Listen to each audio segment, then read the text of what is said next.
Is there something here that would indicate a sniper used this place as a nest for taking the shot? Just some urban detritus, a bottle, and a dilapidated old comms tower. In the distance, you can hear the breakers roar. I don't see it, Lieutenant W. Freitor. I don't see a person take a shot here and hit something there, in the whirling in rags.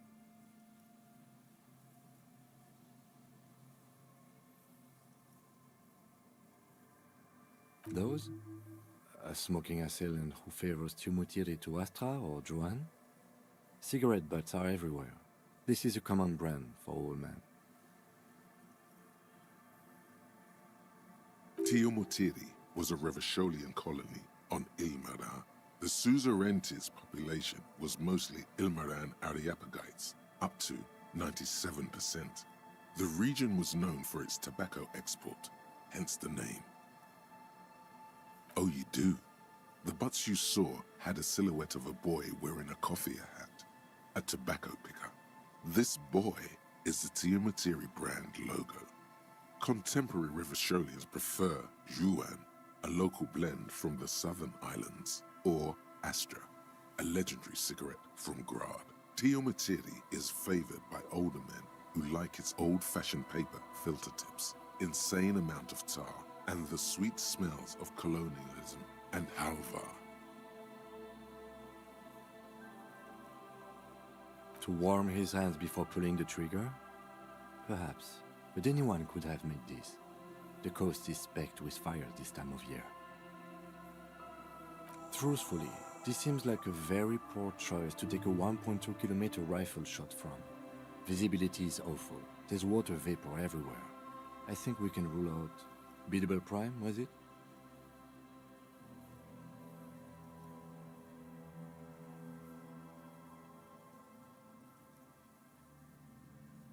It's not possible to climb that ladder, and even if it were, why? There's no platform up there to aim from. There, 1.2 kilometers over the cold water of the bay, blue from the distance and the air, you see the smallest rectangle, barely visible.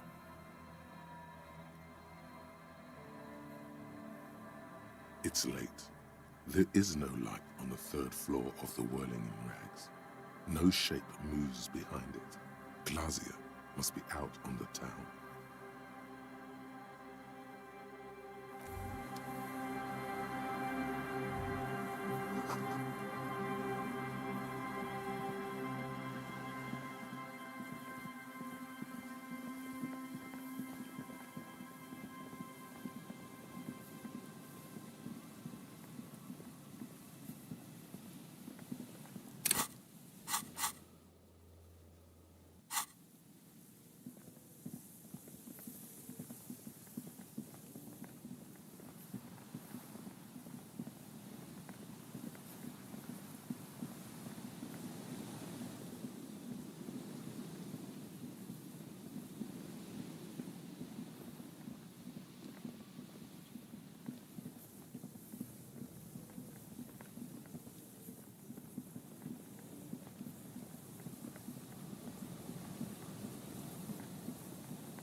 There's some tear, an empty...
light vanishes inside the concrete slit.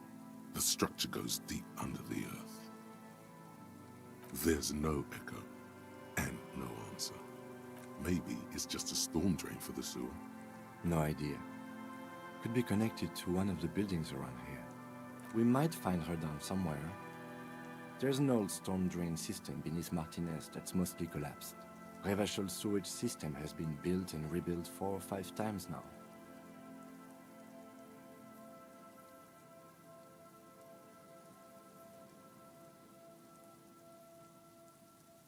In conclusion, she could be under any building.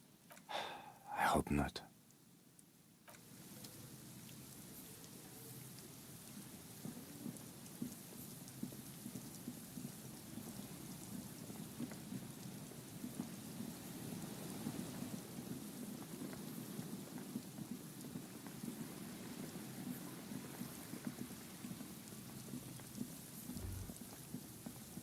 The remaining windows rattle from a strong gust of wind. They're covered in a thick layer of grime. They must have been like this for 40 years. Dripping water falls from a high place. All you can see is the shadow of a collapsing staircase. There's rust and corrosion on the bars. They're foaming with it. And a small layer of white salt from the sea. No.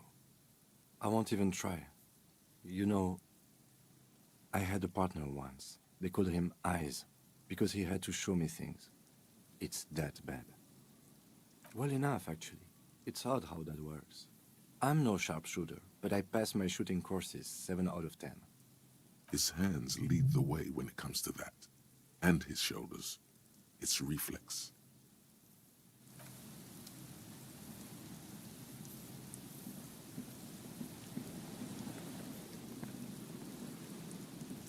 You see a once bright mural towering above you. The signage has peeled off over the years, but you can still make out Feld Electrical R&D, a slogan used to intertwine with the loops a long time ago. Now, only a shadow of peeled letters remains. It says, "Tomorrow is just a whisper away." Looks like tomorrow never came.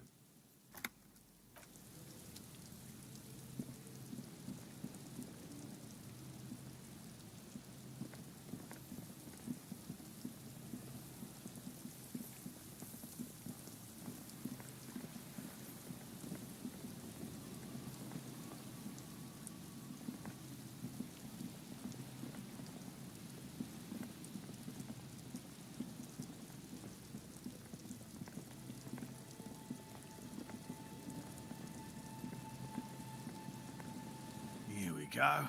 Nice and easy. No way out, little guys. Not out of this jam. There's a cylinder on the ground in which the man is arranging some netting. It looks like some kind of trap. He notices you. Who's there? Oh, the police. Hello, officers. His self-conscious enthusiasm renders his movements ungainly. He looks like your understanding of a scientist. Is that the police? Why are the police here? Don't worry, Gary. I'll handle it. To what do I owe the pleasure? That's sarcasm. He takes no pleasure from your appearance. Oh, no. It's all right. I'm just busy. What's this about? Of course. Thank you for passing along the message. That damn water lock is broken, and we can't go all the way around the 881.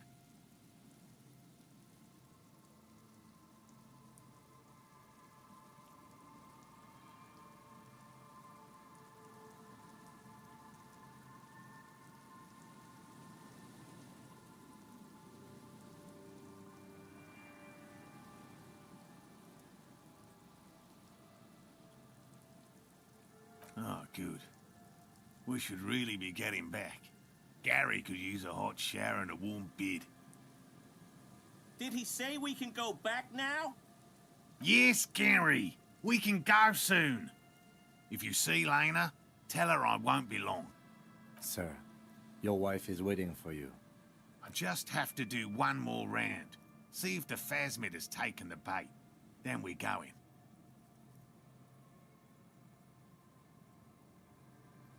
I'm afraid not, officer.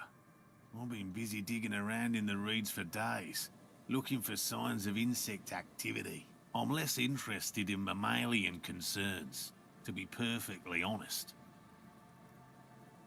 The lieutenant takes a short note in his notebook, then gestures for you to proceed.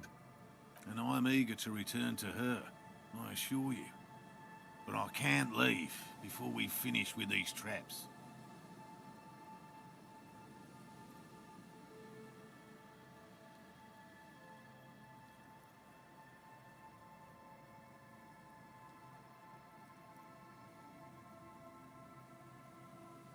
My wife understands that just as well as anyone. Come on, Morale. We've been soaking out here for days. It's time to go back. And leave the traps? Absolutely not. I won't let Lena down. Come on, she wants us back. I'm soaked up to my nuts over here. We'll both catch reed crabs if we don't dry out soon. Of course it's important to her. She's seen it. A verified sighting, on record. One of only 4 this century, and it's hers. She's seen it? Yes, that's how we first came to know one another, in fact. But that's her story to tell, not mine.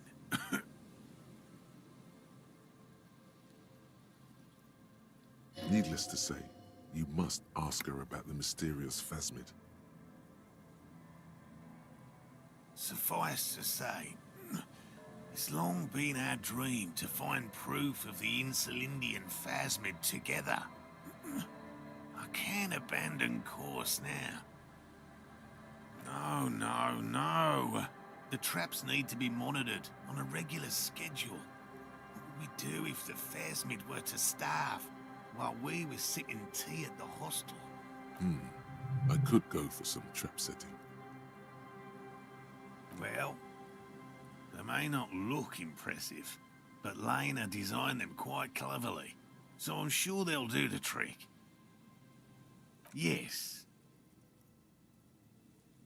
Simple. Attracted by the locusts, the phasmid crawls down the funnel and, having eaten its fill, can't get back out. At least, that's the intention. The net isn't a perfect solution, but we didn't want to use anything that might damage the specimen's delicate exoskeleton. Locusts. Nearly all known phasmids are herbivores, of course. But we've hypothesized that the Insulindian phasmid might occasionally prey on other insects. Inside the traps, a number of locusts crawl and tumble over one another in a tiny, chittering swarm.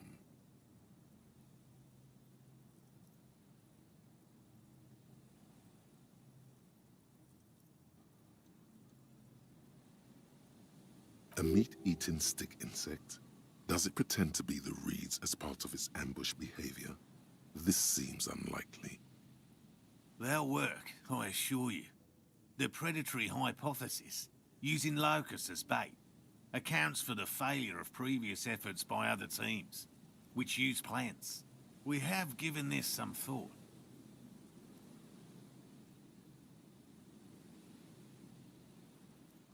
The traps do seem to be deftly and thoughtfully constructed. It's clear the cryptozoologist's wife knows what she's doing. Thank you for your opinion. We have also included plant material in the traps to satiate your skepticism. Yes. What?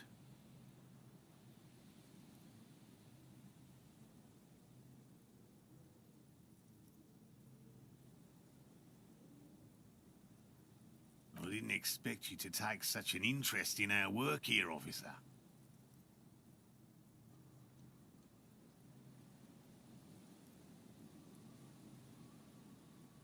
Why not? At least it will give us the excuse to look into a lot of reeds. That it will. That it absolutely will.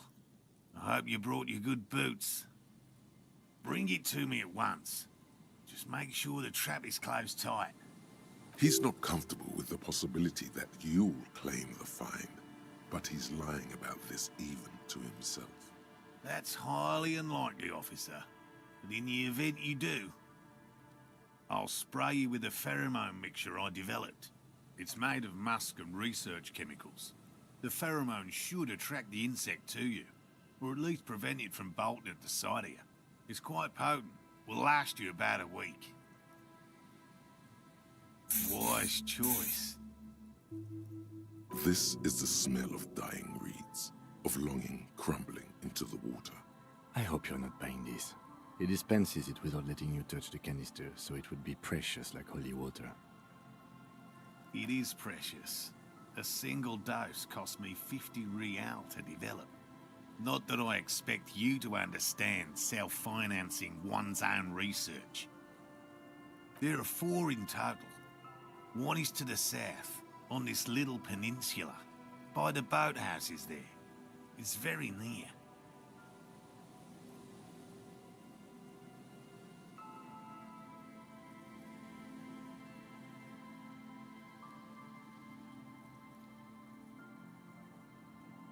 Another we set in Land's End, to the northeast.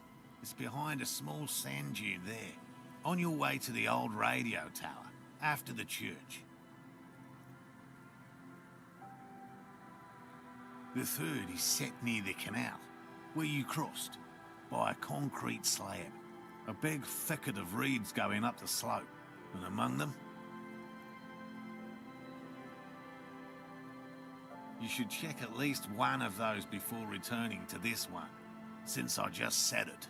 This one's more of a technicality, but still, better safe and stupid than sorry.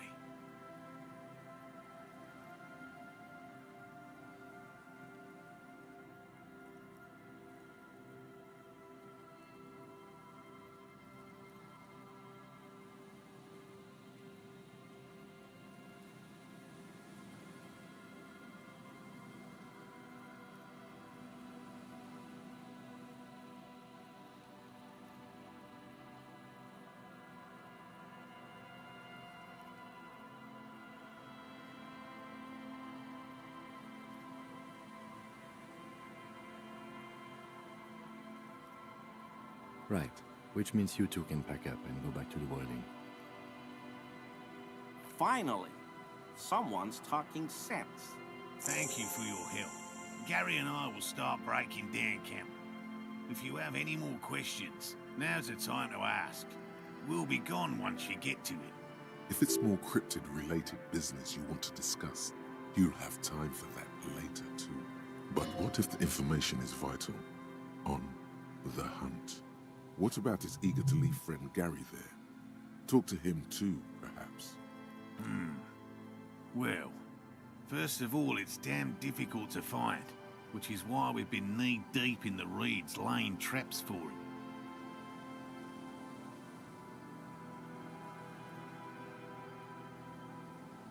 Good question. Being a phasmid of the order Phantasmodea, a ghost insect, it disguises itself as plant matter. In this case, the reeds. Awful lot of reeds around, aren't there? And I suspect it may have also developed other specialised techniques to protect itself from predators or scientists in our present case. It's my hypothesis that it has evolved certain electrochemical defences that allow it to interfere with animal perception, impeding pattern recognition, confusing the visual cortex. But I cannot describe how these defences work, much less how they evolved, without studying a live specimen. Yes, it makes perfect sense. You're beginning to suspect there's something paranatural about this phasmid.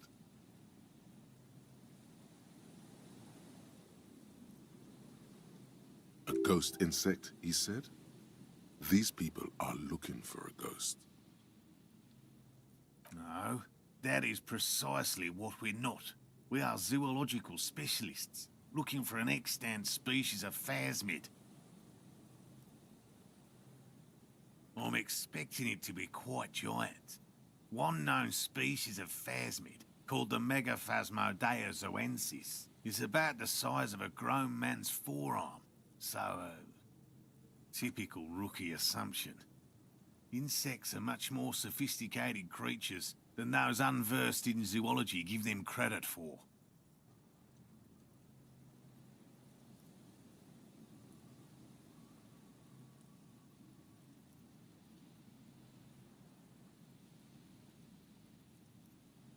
Even simply catching a glimpse of the Insulindian phasmid would be the apex of my, of any, cryptozoologist's career.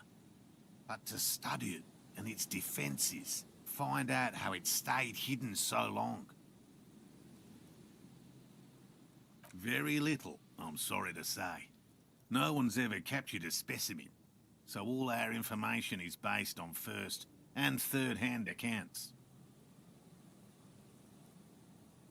Not yet. That's what makes it a cryptid.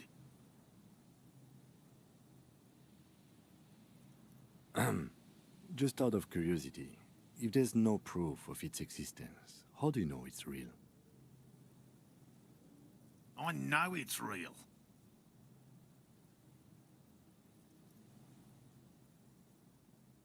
It's clear that his obsession with the phasmid is driven by something more than the pure pursuit of scientific advancement. By which I mean, I've heard enough first-hand accounts to believe quite firmly that the Insulindian phasmid is more than mere superstition. Yes, the most recent sighting was by a couple of teenagers along the coast here. That's what brought us to Martinez specifically. It's the first credible sighting in several decades. Admittedly, it's an unusual location for this species, but with all the sewage runoff upstream, it probably doesn't matter much anymore. I have to resist the thought such an extraordinary creature is doubtlessly highly resilient. After all, it's generally thought to be capable of parthenogenesis.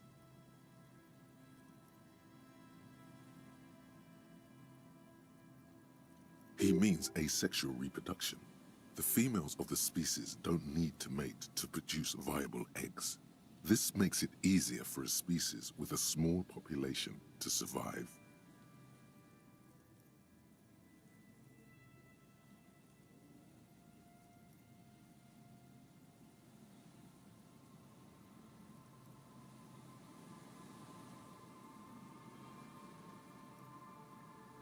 And it shouldn't.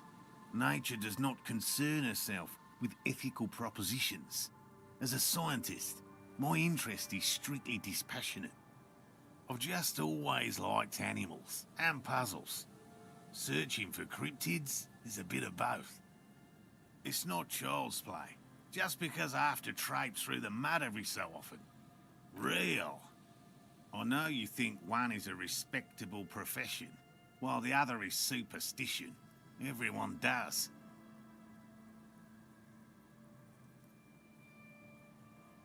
My methods are the same as those of other scientists. I'll simply draw upon a wider variety of evidence, and I have more hope that something truly surprising might happen. Your nerve endings tell you there is no such thing as a positive surprise. No, as I said, I have yet to catch a cryptid, although I have come close. Close enough to keep trying.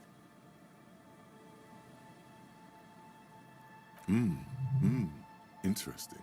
Something for later, this close call. Everything from forgotten regional lore to newspaper accounts, like the one that brought us here, to look for the phasmid. I keep a very open mind.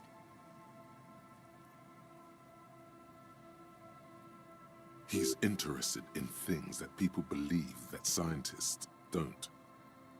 Most establishment scientists only care about reputation and remuneration, not real research, and certainly not the truth. They're a cowardly lot. And both the field and basement archives can be dangerous places. No. Very few cryptids are ever discovered, and not for a lack of trying. To stay hidden is a cryptid's primary quality.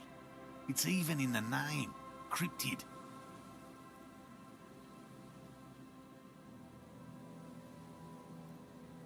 Of the list of cryptids kept by the Cryptozoological Society of Chemney, which is 4,082 items long, about 2,000 have been confirmed as hoaxes.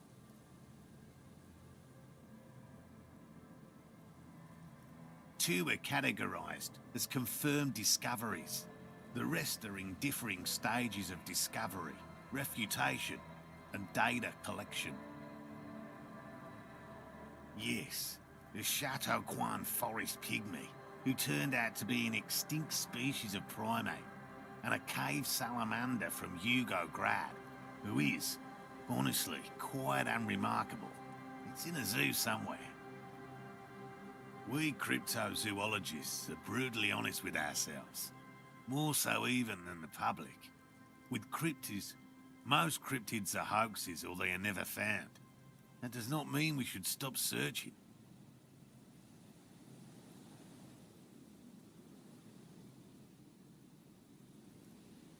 Indeed. If our expedition is successful, every paper in the world will report on it. From Revachol to Duchanteau. It will be a zoological miracle. The hair on your arms stand up. Electricity. Sounds like reeds hissing. He has clearly done his math on this. There is no surprising him or swaying his opinion. Yes? All right. What cryptids precisely? I usually discuss these things with specialists, so I don't know what. We would have to discuss. He wants to say, but decides against it, since you've offered to help.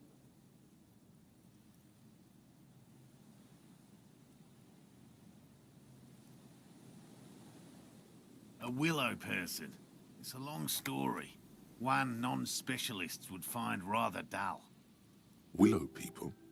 Not at all. They're not people, really. Some argue they aren't really animals, as they seem to have evolved directly from trees. They're very, very thin, almost flat in fact, and can camouflage themselves easily, wrapping themselves around trees and blending in with the tree bark. In that way, they're not too dissimilar from the phasmid we're looking for here. Gary and I painted an entire grove's worth of trees in slow-drying paint. It was a bright lavender colour. I was hoping one of the willow people would get paint on it and not be able to camouflage itself. After waiting in hiding for hours, I saw a figure slip from one of the trees, a lavender shadow, dashing through the grove.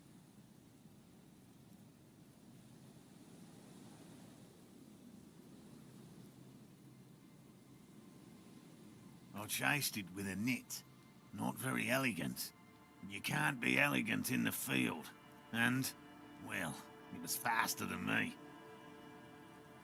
A lavender shadow. I know you think we were snacking on funny mushrooms. It's easier to mock someone than to admit that the world might be more interesting than you've imagined. Furthermore, I'm not saying it was a confirmed sighting. I'm painfully aware of what goes into verifying such things. There is a serious possibility that I saw a squirrel or a trick of the light. I am my own harshest critic. He makes it a real point here to sound falsifiable. Confirmed. It's 100% verified and meets all the standards of an authentic cryptid sighting. I see you've been talking about cryptids with Lena. The kind green ape is one of her favourites. We travelled to South Safra to look for it once. Gary and I got stuck in a rainstorm, though, and had to spend most of our time there in a little village. The search was fabulously unsuccessful, but the people were very nice. I'm glad they didn't understand what Gary was saying about them.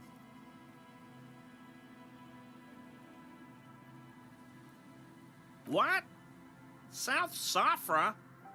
They're just on a different rung of the ladder, Morel. I had no problem with them. Really? You kept complaining about how dirty everything is. We digress.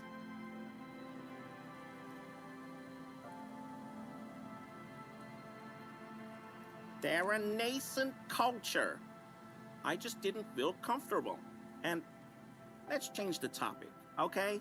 Talk about your critters, or whatever. Formerly the most dangerous, yes. But do you know the most dangerous living cryptid? The most dangerous cryptid is a carnivorous ruminant, known colloquially as the dread moose. Yes, the dread moose subsists entirely on flesh. It has even been known to dig up fresh graves in search of sustenance.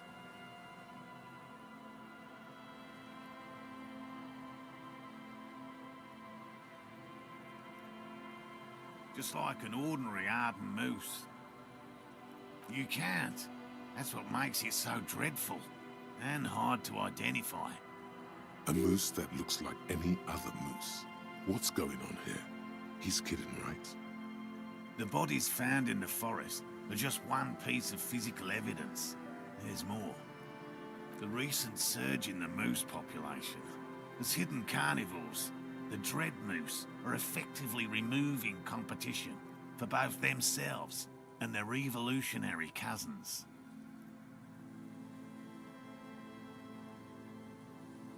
Moose are already being hunted for sport. Can you imagine what would happen if they came to be viewed as predators? The carnivorous moose are a very young species, the result of a genetic mutation that fared well in the process of natural selection. It makes sense that such a majestic animal with natural weapons, antlers, would come to rule the forest. The only strange thing is that it took so long. One slaughterhouse at the outskirts of the woods in Vasa reported that its staff kept seeing moose in the distance. The moose would just stare at the building, as though they were waiting for something, its eyes bloodshot and full of cruelty. But that's not all. Some of the slaughterhouse apprentices went hiking by a nearby creek and saw a moose nibbling on an unidentified carcass. This isn't something unique. Various species of deer have been known to scavenge when plant food is scarce. Anyway, there is more than enough evidence to justify a thorough search for the dread moose. Let's close the subject, before it turns into an argument. Here is a man who has had more than his fair share of heated arguments, and would, surprising as it may seem, prefer not to have any more. That's impressive, I guess. But have you seen it with your own eyes? Of course you haven't. I haven't had a chance to travel to Coco North, no. And I likely never will. The Samaskill desert region has been embroiled in a small civil war for the last 8 years. I fear this mindless barbarism may have wiped out the elusive creature entirely. Sightings of towering luminosities have grown rare recently, while they once used to be constant. Yes, sightings of mirages are constant.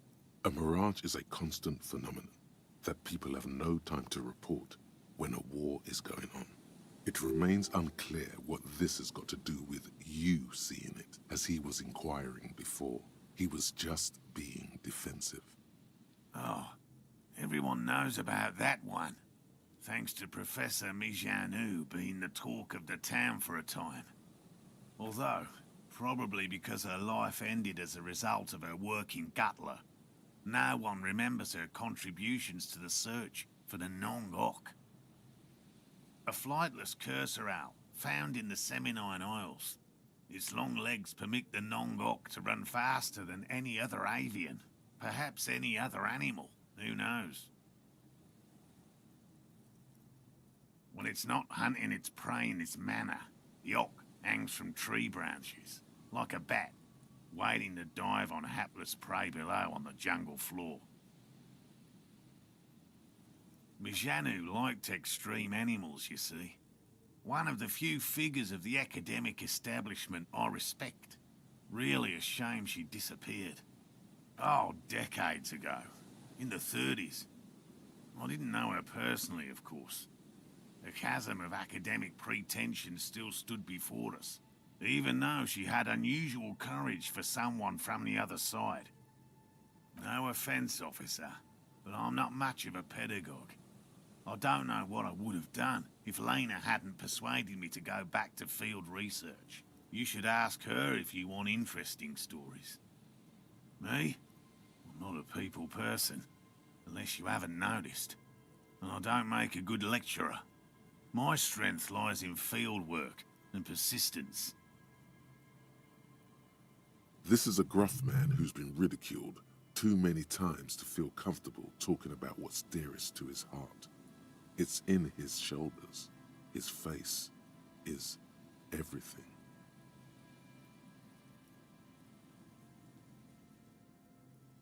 By all means.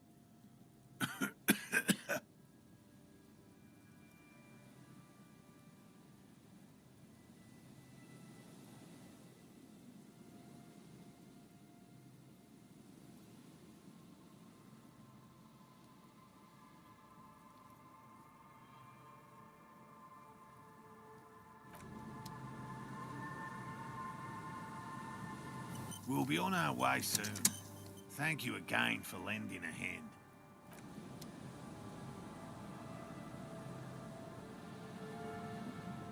Hello, I'm Gary. Very generous of you to help us out, officer. Yellow man. I mean, officer. The lieutenant raises his eyebrows slightly and takes out his notebook. Yellow man. Interesting. This is something to ask him about, after a little probing first. I'm just waiting for my friend Morel to finish up with his insect traps so we can return to civilization. I like nature, just not this bloody coast. It's mostly drunks and degenerates that come here. Dark times will do that to good men. My mug? Why would you think that? His eyes widen at the sight of the mug. He's seen it before, all right. I may have had a similar-looking mug in the past. That's all. Maybe. Okay. Yes, I did. I know I shouldn't have, and I am very sorry, officer. You're not going to find me, are you? Whew. Thank you. You won't regret this. I won't use another man's property to dump my garbage ever again. I don't know what got into me, really. Work has been stressful lately. Damn Koiko's price dumping us out of competition.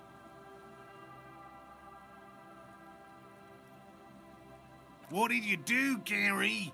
Nothing. Nothing.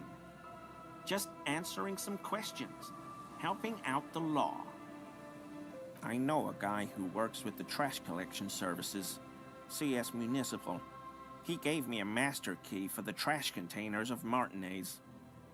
So I can use the Whirling's trash compactor to store my own stuff. Garbage disposal is expensive as hell. The damn Hemians run it like a mob. I'm sorry, okay? I thought I could cut costs. I shouldn't have. I shouldn't have disgraced myself. Disgraced? No need for the histrionic, sir. It was, after all, just a trash container.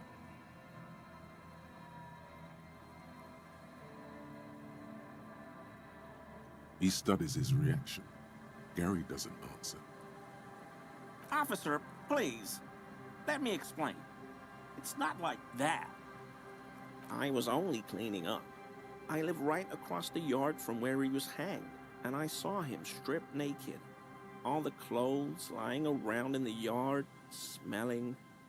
People are animals, you know? Then I came out to clean up the rags because no one else would. I put them into the Whirling's trash, along with a broken mug, admittedly.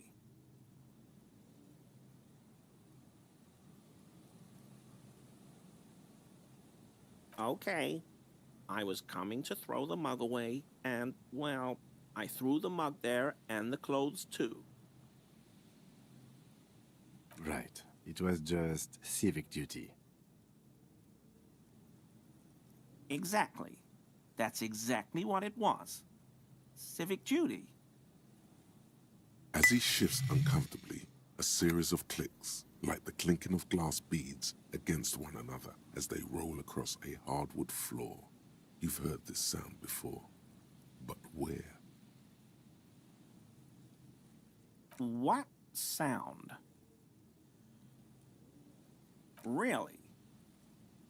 There's lots of weird stuff out here in the reeds, though. Insects, trash. Could be the wind shifting some garbage nearby. Every day, the wind shifts the reeds and whatever was left in them. Tambourines and condom wrappers, plastic and glass bottles, the smell of decay. The sound you heard was not the sound of something easily abandoned. Armor? No. I mean, yes. Of course. I know he was wearing armor, but I don't know anything about it. An infant could see he's not telling the truth, but he's too scared to admit more wrongdoing. There's something going on here. You should observe him more closely after this topic is concluded. I hope I could help your investigation, in my small way. Not many Sealites here, or anywhere, other than Sale. I meant no offense, truly. Do you remember how, when we met Measurehead and I said the next racist will be a really good one? Well, this is that racist.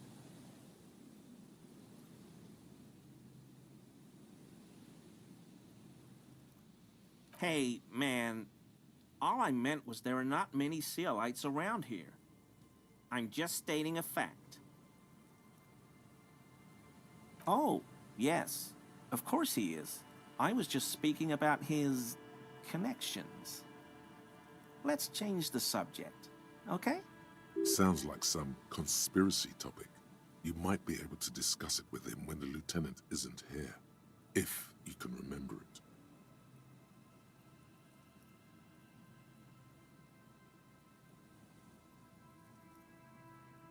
No. I help Morell with research sometimes, and I've learned some things along the way, but I don't usually go in for picnics like this on my own. After all this time with Morell, he must have an opinion on cryptids. This could lead to a good one.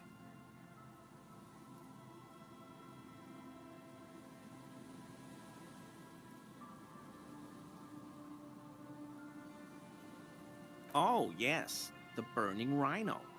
Morell doubts he's real, but I don't much care, because I won't be the one looking for him out in Safra Serai. A rhinoceros that looks ordinary during the day, but burns brightly by night. Well, at least the males do. They have special ducts just above their shoulder blades that secrete a combustible fluid.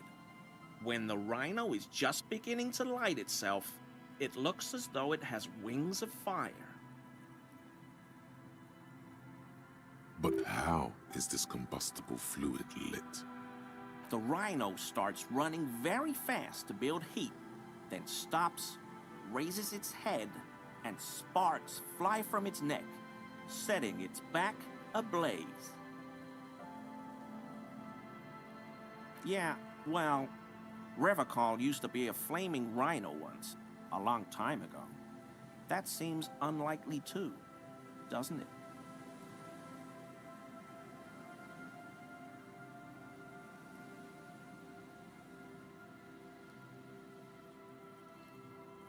Super solid argument, Gary. Can't argue with that.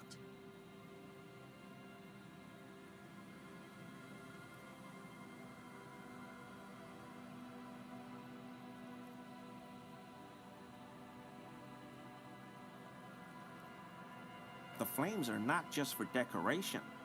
They are an integral part of the beast's mating behavior. During the burning rhino's mating season, herds of male rhinos, all aflame, encircle herds of female rhinos, forming a fiery ring as they begin to copulate loudly. Local peasants call it the passion ring. They fear the rhinos, as perhaps they should. Anyway.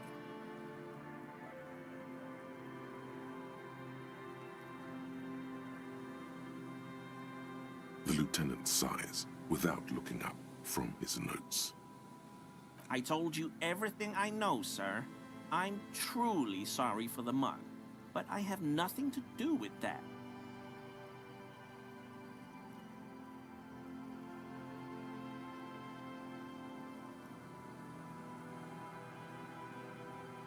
He's not feeling too comfortable in his own skin. Odd, I'd say.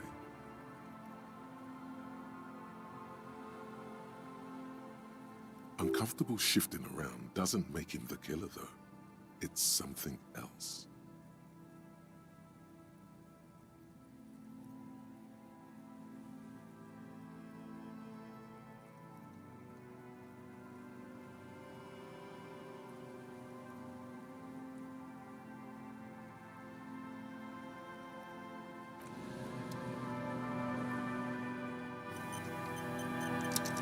Always a pleasure to see an officer of the law. I mean, officers.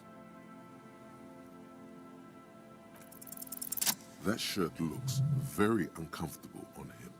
Look at the buttons, barely keeping that thing together, as if something is ready to rip out from underneath. Yes, like a piece of ceramic armor, for example. One that makes a clicking sound when the plates meet each other, resembling pearls or marbles, stolen from the corpse in the yard near where he lives. I knew you'd figure it out, officer. I'm sorry I didn't tell you at once. I was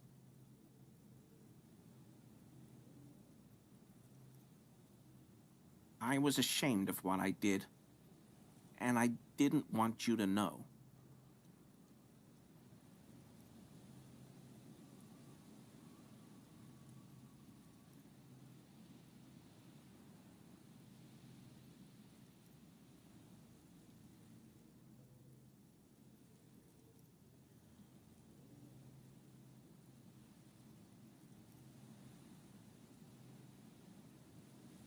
We're not detecting falsehood, sire.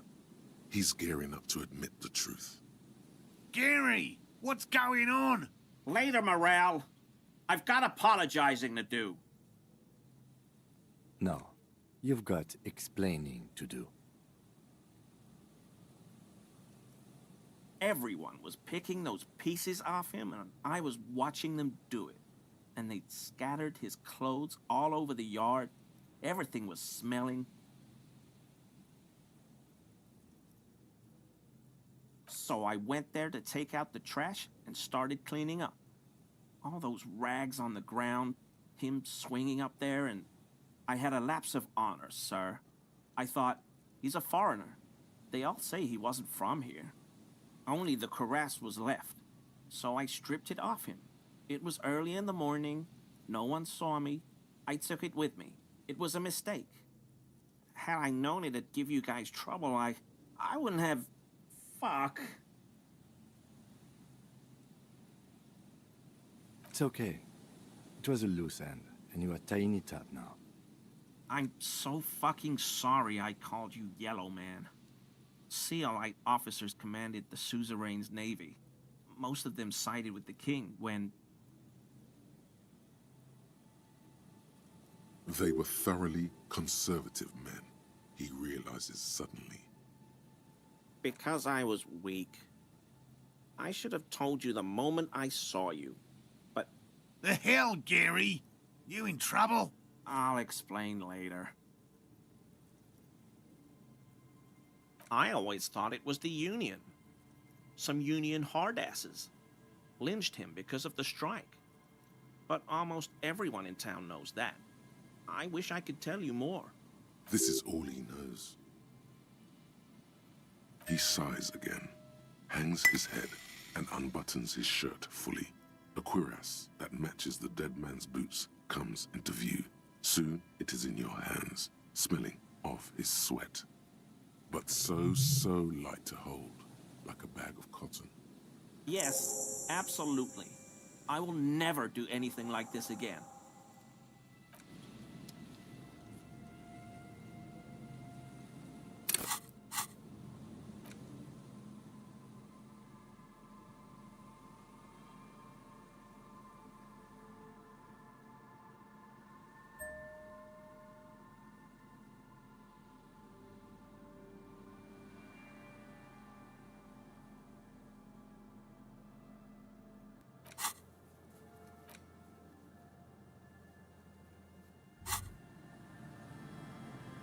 The white ceramic cuirass hugs your torso, shielding your vitals without adding much bulk to your form.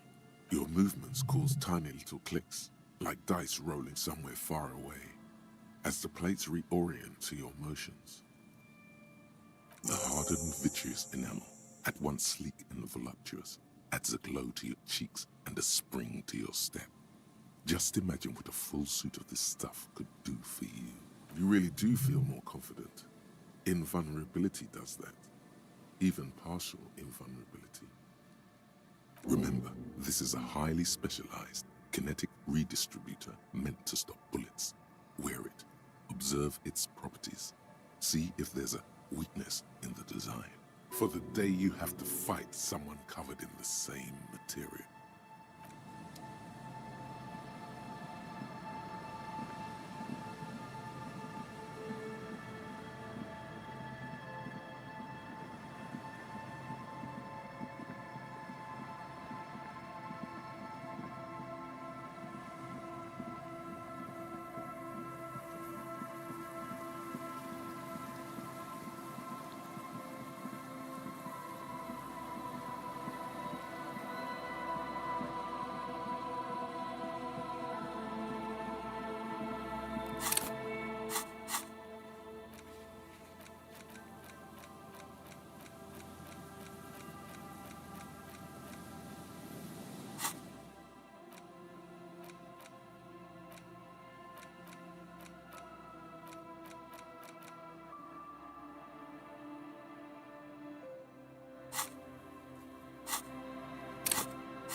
There's a trap in the reeds at your feet.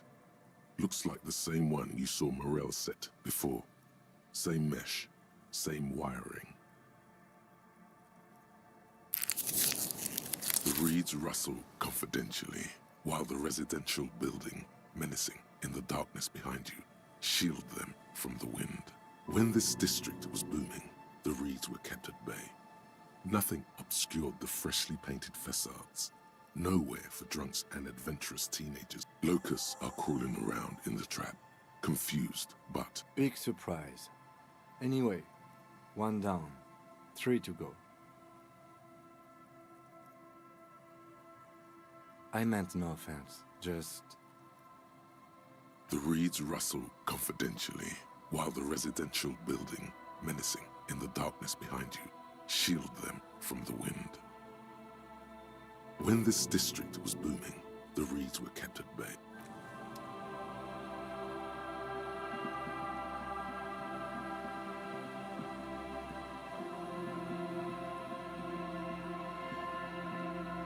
A row of ghostly shades facing a crumbling wall. With a host of men, they stand, a cold behind.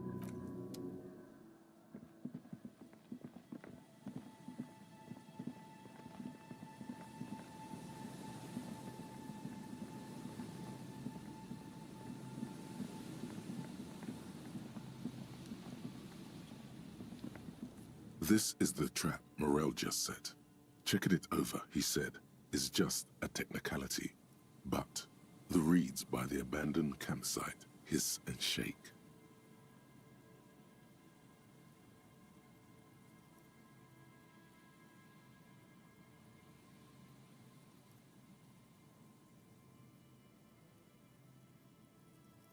The later it gets, the colder. Remnants of the camp can still be seen in the sand. The fire that's gone out. You feel strange, somehow. This trap is also full of panicked locusts. No sign of any cryptozoological beast inside. Another empty trap.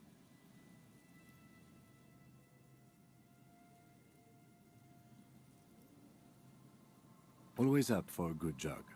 Otherwise, would I still be on this case with you? The reeds by the abandoned campsite hiss and shake.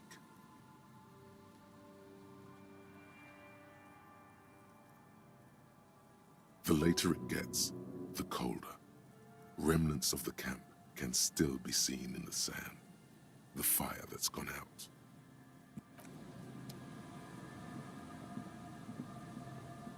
Nothing has changed.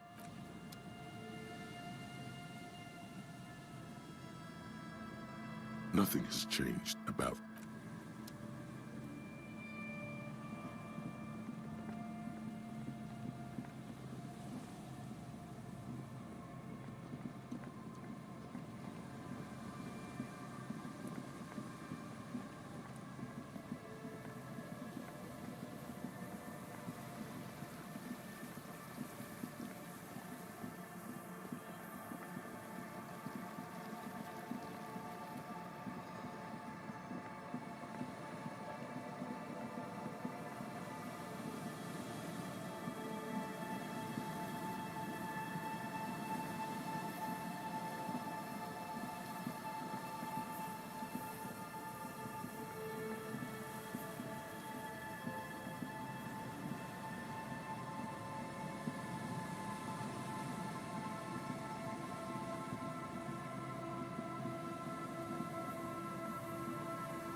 This trap's not too hard to spot, once you know what to look for.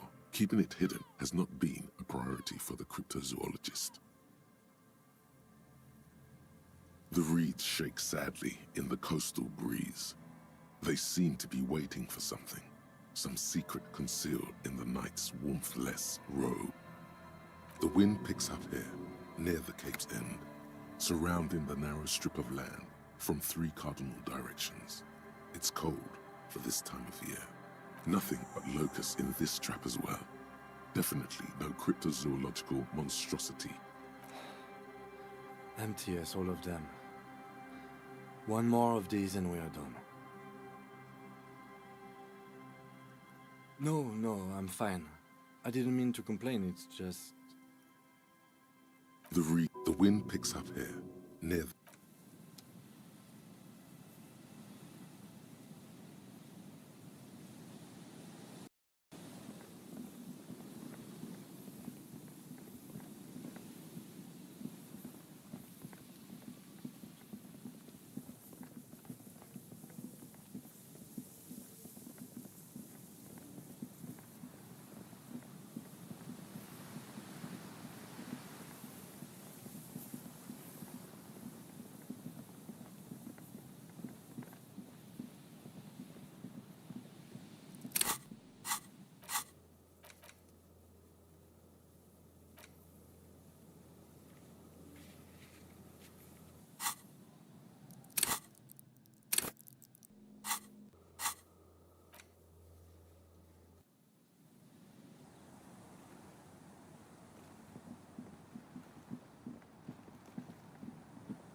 I'll just keep the Corda Lacey in the channel, if that's okay.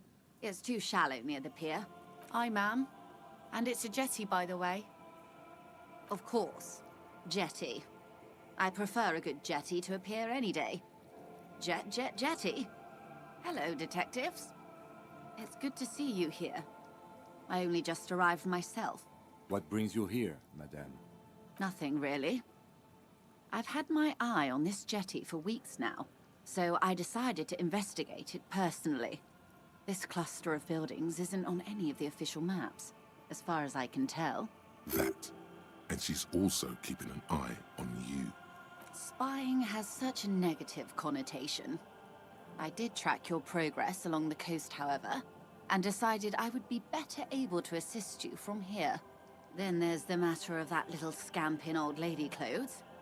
She threatened to paint the Corda Lacey red. Like blood, you see.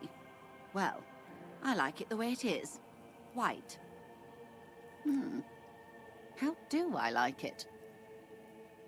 Water drips down eaves of Eternite. The jetty below her feet creaks to the tune. The smell of salt and dog shit in the background. It's pornographically poor. The street has no name. All the men are dead or missing. And is that the carcass of a motor carriage over there? I'm surprised that woman hasn't put me to the sword yet. Maybe she will. You should ask your questions while you can. Dark eyes survey the coast leading up to Martinez. Dull grey metal rests in her scabbard. A sword. The wind is too loud for her to hear. Fortunately for you, madame, the RCM is on the scene. All right. Politics time. Let's react.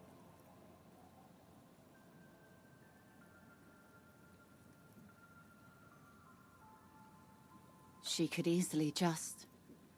Above you, there forms a quilt of altocumulus clouds, twisting into each other. The wind tugs and stretches them over the bay. Their cloud shadows slide over the ruin. Have I told you how they discovered this place? No. They're in Celindian, Isola. I'm guessing you don't know then. Well, your condition has left you no worse off than most of these people. The literacy rate is around 45% west of the river. 50 years of occupation have left these people in an oblivion of poverty. It's a pity. Most of these people will never know what this place means, this island of matter, or why they were ferried over in the first place. Remind me to tell you one day. For now, how can I assist you in this new location? Do we? I hear you have singled out a suspect and are in pursuit. This is cause for cautious optimism. I would not want to delay you. This story she will tell only before she leaves Martinez, at the very end of her stay. Maybe there is something else I can assist you with, while you're hot in pursuit? I love you did. Fast, observantly, like an electronic printer. She is memorizing your badge number. Pleased to meet you, Lieutenant W. Freighter Dubois. I am glad to see a man of high qualification. The situation is precarious. What can I help you with, Lieutenant Freighter?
Hi, officer.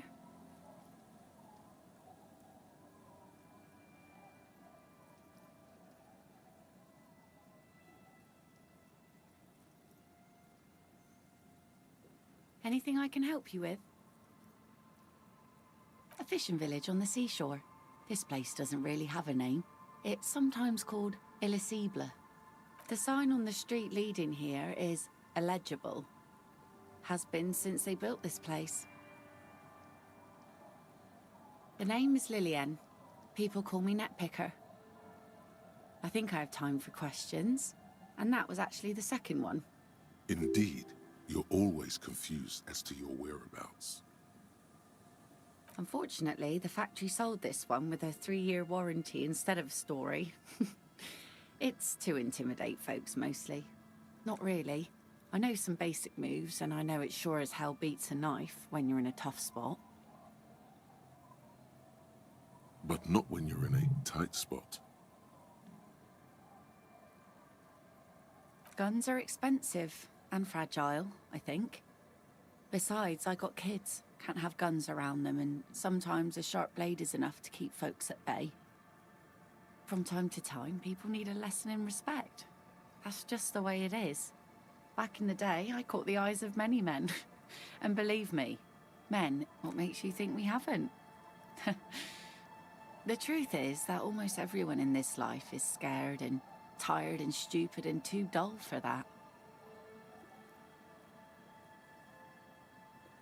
That goes for men too. But they put on an act for us. Pretend like everything's good and living in shit doesn't bother them. Like anyone falls for that.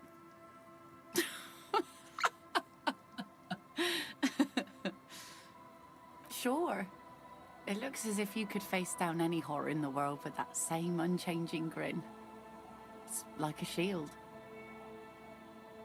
The traces of her laughter are still there, in her eyes, fading fast. Some went to patch their wounds, their lesson learned. Others were more thick-headed. And one of them, I ended up marrying. Guess I enjoyed the way he bled.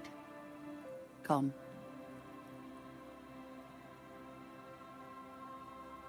It absolutely does not. We are not going to look for him.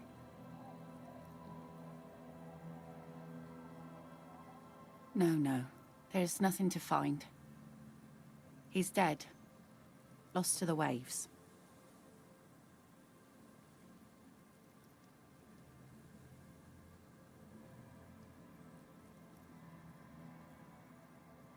He didn't respect the sea. Went out there, drunk like a skunk, and sure enough, one day the boat was found floating empty. The bloated corpse turned up 2 weeks later.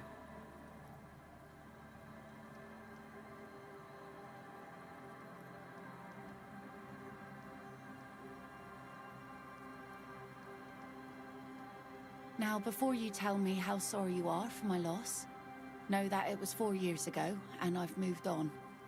There's only so much mourning you can do for a drunk with sinewy muscles. Us working folk don't have the luxury to be bedsick with melancholy. I buried him, mourned for an appropriate amount of time, and went on. Life didn't really change that much for me and the kids. She looks like she's ready to go on a date with another, better, drunk. Ask her. Both of you could need some action.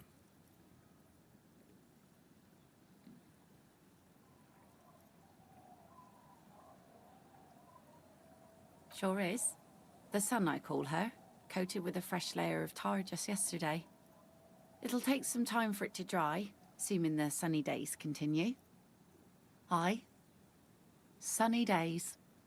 You got a problem with that?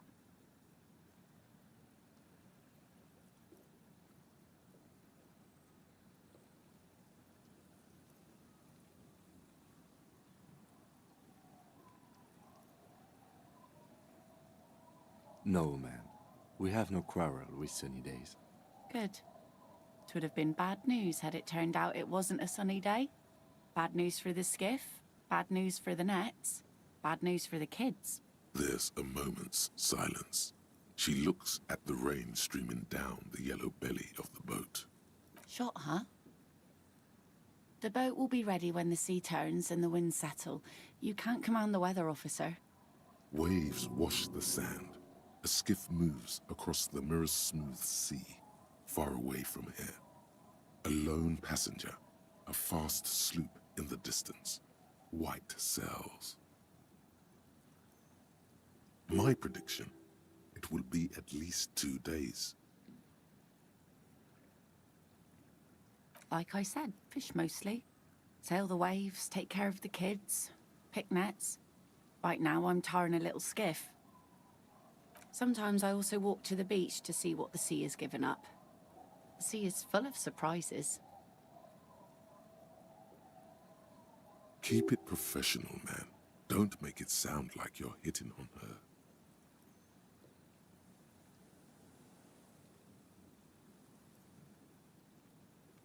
Wood, pieces of glass.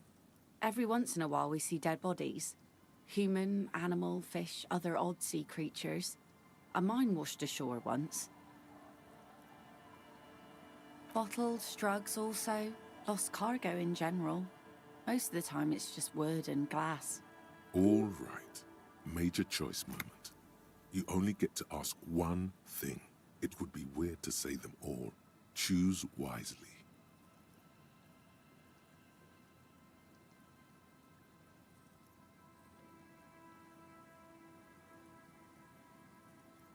Well, the RCM has to wait for another one, because some army folks came by, took it in the middle of the bay and blew it up. The blast was surprisingly timid for such a huge spiky thing. Spiky must have been a naval contact mine. Let's see. Who are you looking for? Okay. When did this person stay here? Oh. I've been out on the sea for most of the past week. The weather's been good for fishing, so I usually start at 4 in the morning. Yes, that's the optimal time. Got to make the most of the calm. I've been sleeping like a corpse after. The sea really takes its toll. Now I'm just waiting for the wind to settle to get out there again. Sorry I couldn't help you out. Maybe I can help you find someone else. Well, how can I assist you then, officer?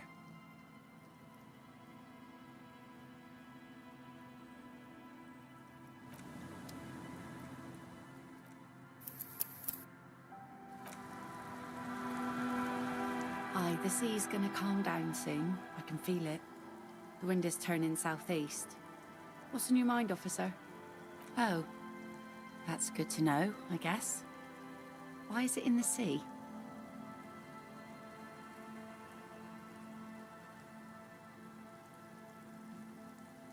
This calls for a funeral, if you ask me.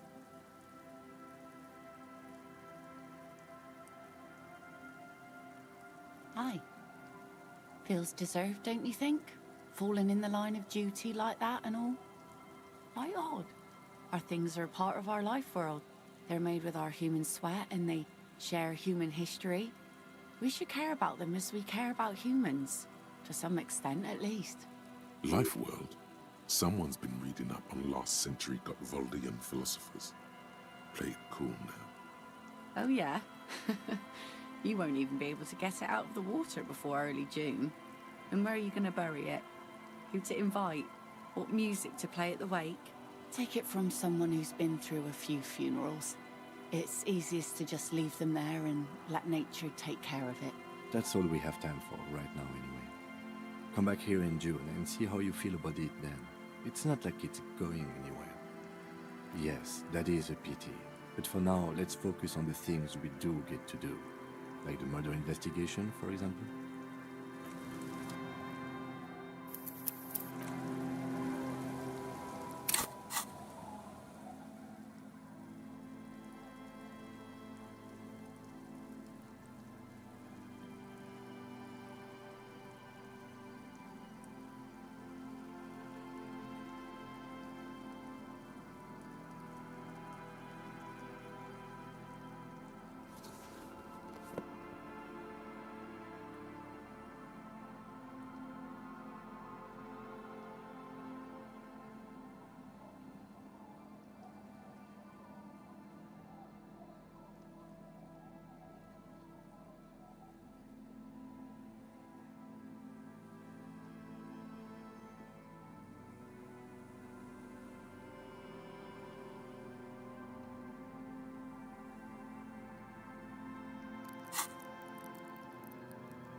Aye, the sea's gonna calm down soon. I can feel it. The wind is turning. Oh yes, she does. You need to get your drink on. There is no other way for human beings to procreate. Now, there's a whole shipment of big words. May... She doesn't even understand you asked her out. Perhaps you're too sober to pull it off right now. Try again later.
Well, hello. Lights. Wow. There's a satisfying pop as the cork jumps out. Nothing. A golden sun melts down your throat. Its rays filling your nostrils with sunshine. Your stomach melts from it. In the bottom right... From the void we... Aye, the sea's gonna calm down soon. I can feel it. The wind is turning south. Oh yes, she does. You need to get your drink on. There is no other way for human beings to procreate. Not after 6,000 years of yeast cultivation-based mating rituals. Alcohol? Connect. That's it. She doesn't even understand you asked her out. Perhaps you're too...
It takes you a moment, but the reeds bend forlornly toward the sand.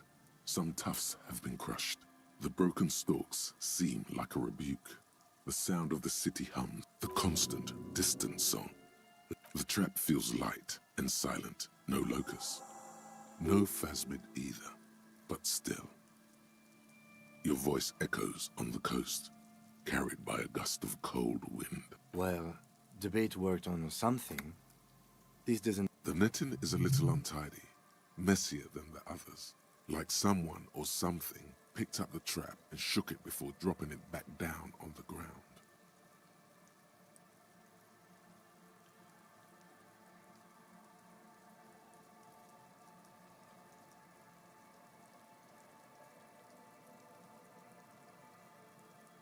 Okay.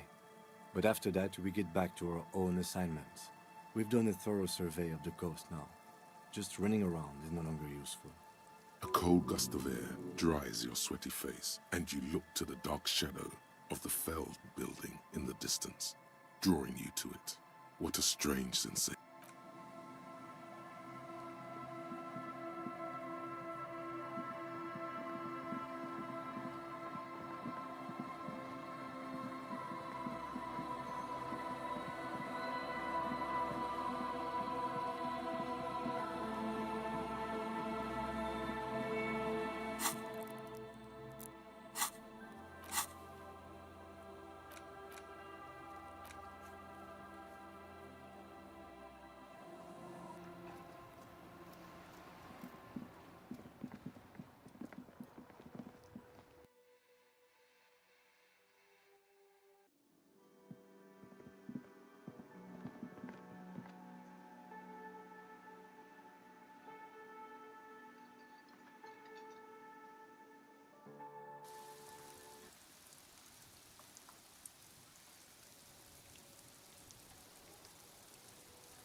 Inside, you see a set of steering levers, a radio microphone, a pull... This is Precinct 57. How may I assist? Not yet. but I was able to 57th. Oh, In the cabin, you see a set.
There's a gap where the name of that. Yes, I can't really sleep anymore. Only a few hours a night. It happens when you grow older.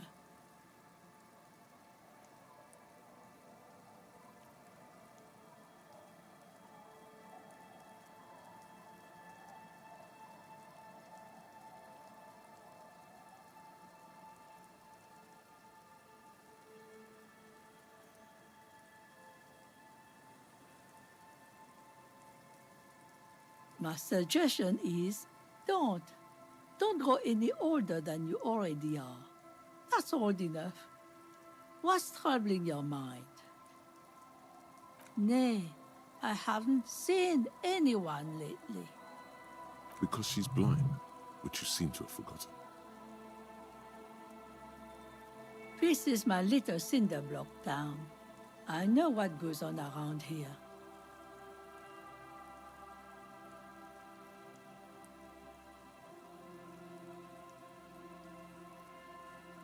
She's being evasive. She knows something. There was a murder in Martinez. She might be a suspect. We would appreciate your help.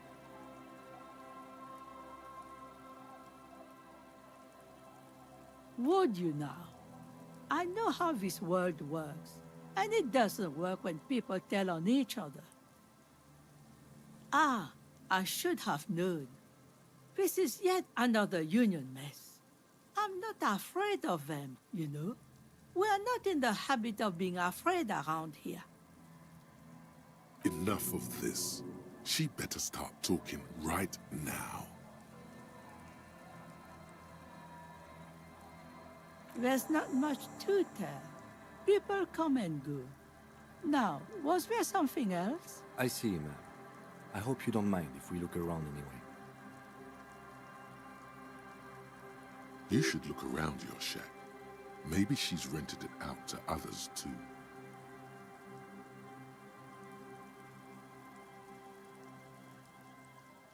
A lullaby my mother used to sing. I sang it to my kids too. It's an old Samaran children's song.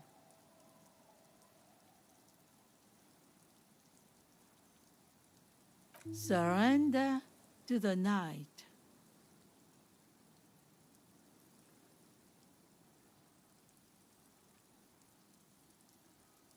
That's kind of grim for a children's song, even if it is a lullaby. Yes, it does.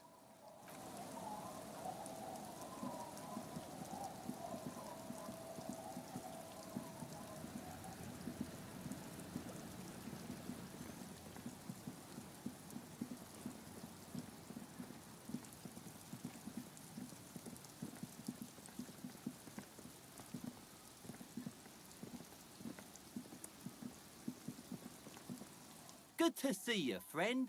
Do I have deals set up for you, buddy boy? Does he actually know you? Or is he just shopkeep friendly? So what do you want? I got smokes. They're cheap. Very cheap. I got Pilsner. Great deal. You won't get a better deal on that piss. Spirits I can let go for 300 real. I also have speed. And by speed, I mean amphetamine. Sure, friend. You know it. Don't mind old Rosemary here. He's a buffoon. Let's have a word after your high-concept transactions. I'll give you the lowdown. Aye, by amphetamine I mean speed. Sure did, buddy boy. That's why I said amphetamine. I mean speed. I mean amphetamine. I got both.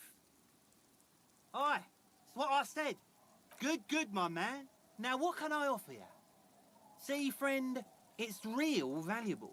Worth every real, if you catch my drift. Got it from a bit of a business venture.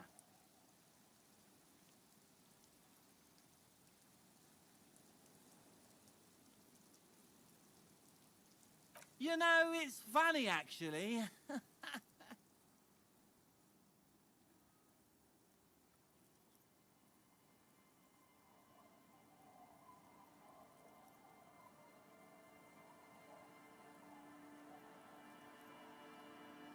He's finding it difficult to focus his watery gaze. What? Keep him talking. This guy. Sure. The spirits. Now, what did I say the price was again? Here's your chance. Oh, aye. Exactly. I remember now. I remember what was so funny. 3 real? That's a real steal for such good stuff. It's almost too easy. haggling with incoherent drunks. Just make sure to enjoy that one, friend. If you drink this, then you'll die. That's a fact. And that's why we're going to save you from yourself and store this as a sellable item. Go sell it at the pawn shop for a profit. Oh, the system's been good to old Rosemary here, and I'm milking her like a bitch goat in the backyard.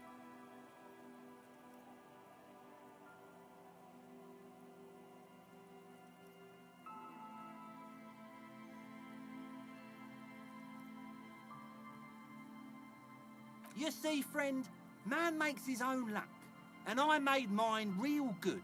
Got my hands on 3 bottles of liquor exquise, sold 2 to the fellows around here, and immediately invested the profit.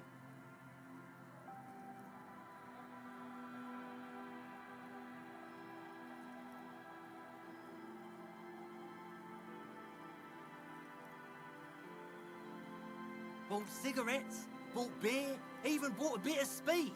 And look at me now. I got everyone on my hook.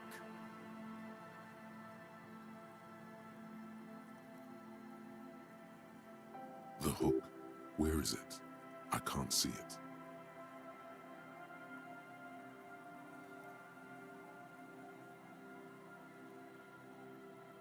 Seriously? Are you? Fine. There's Rio, 50 in his palm.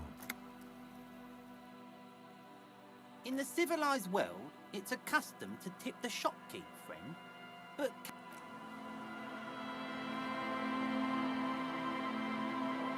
Don't call. Don't call her. There's no waking him from his stupor. His the legend! He... Hey, Tequila! Good to see you. How's business? How's the whole reality situation treating you? So what's happening?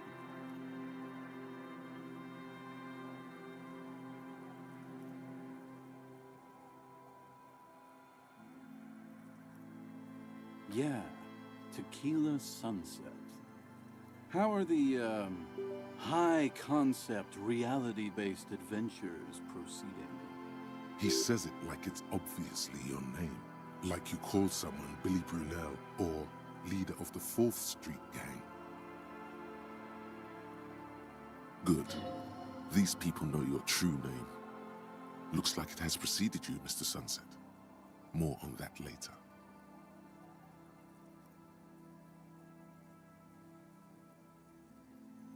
That's harsh. I'm like 3 or maybe 4 years into mine. Wait, no. Make it 5. Things aren't going super well for Idiot Doom Spiral either. Haven't found those keys yet, haven't won that great piece of ass back. No word from my business buddies. Idiot Doom Spiral, huh? This is bound to be a good, high-concept conversation. At last. Can't really remember seeing any women after losing my keys. He really has no idea who this Ruby is, sire. We are saving the world. Please. Please don't call. Okay, we're drinking. We're drinking alcohol. That's what we're doing. I tried to save the world once, a long time ago, with enterprise, creativity, and willpower. But that didn't work out. So now, it's a pirate's life for me. It's you. You're Tequila Sunset. We've met before. Don't you remember? No, you sure don't. Maybe. You look like you want to know how Tequila Sunset came to be. You look like you want to hear the tale. Tequila. Tequila Sunset. Something ominous there. Let me take a sip to moisten up my chords. Tequila Sunset rolled into Martinez last Friday, and by Tequila Sunset, I mean you. The man, the myth. Hey, let's not jump ahead of ourselves. This is your story. Stop interrupting. You got here on Friday to solve a case, hoping to be the early bird who gets the worm. And by the worm, I mean the buzz. Because as far as I know, all you did was get piss drunk.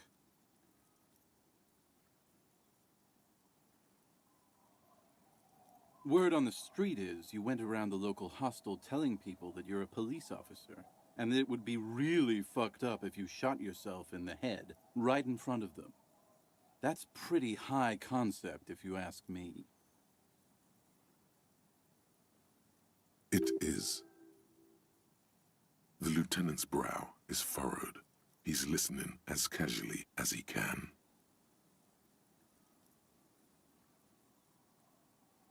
It was a late Saturday night when we, the Union of Moribund Alcoholics, were getting our drink on. Nothing remarkable about this. We get our drink on 24/7. Makes everything warm and glowy. I trust you know the feeling.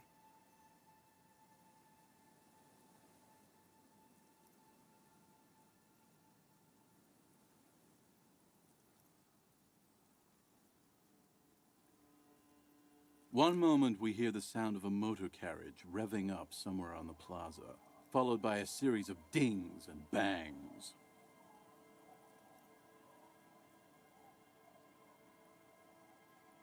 Do you remember the sound of wood cracking? The billboard? Naturally, loud noises pique the interest of anybody owning a pair of ears. That's just the reality we're in. Anyway, there was a brief silence. A gasp of silence, if you will, followed by a real commotion. We heard the carriage careening towards the coast at top speed. Sounded like someone jumped the canal. We grabbed our brewskis and rushed to the jetty. Never underestimate the speed of an alcoholic. What we saw was a sight to behold. A beat-up police carriage containing you. Right there on the beach. You revved the engine and screamed at the top of your lungs, "The time hath come!" So, naturally, being the curious cat I am, I asked what time hath come, to which you replied, "The time hath come for Tequila Sunset, the end of all things!" After which, your reality contracted. You jammed the pedal, plowed right off the jetty, and through the ice. We ran towards the ice, whilst you crawled your way out, miraculously unhurt, covered in seaweed and shit, like some kind of sea monster. When we finally got there, you were sitting on the beach crying. You said that your badge and uniform were in the car. It was too late to get in there, though. The carriage had sunk too deep. In this way, you and your motor carriage have a lot in common. Recognizing a brother in need, we offered our condolences and invited you to party with us, which you naturally agreed to. We asked about the whole Tequila Sunset thing, and you told us it was your name now and insisted that we all call you that from then on.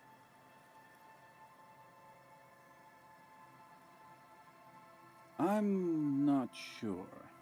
I think you were the event. Tequila Sunset. You know, as opposed to a tequila sunrise, which is long gone. Yeah, I agree.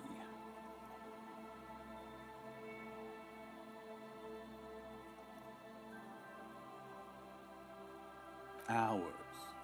It was an all-night drink-a-thon. Then, at some point, I think it was Sunday morning, you got belligerent and wanted to talk about Revacholian women. How they're beautiful and also whores and so on. How one of them fucked you real bad. After a short while, you crossed the event horizon, looked sullen, got up, and left without saying anything. Wow, that's quite a story. Yeah, I bet Tequila's a fucking legend around the precinct. You must be proud to work with him.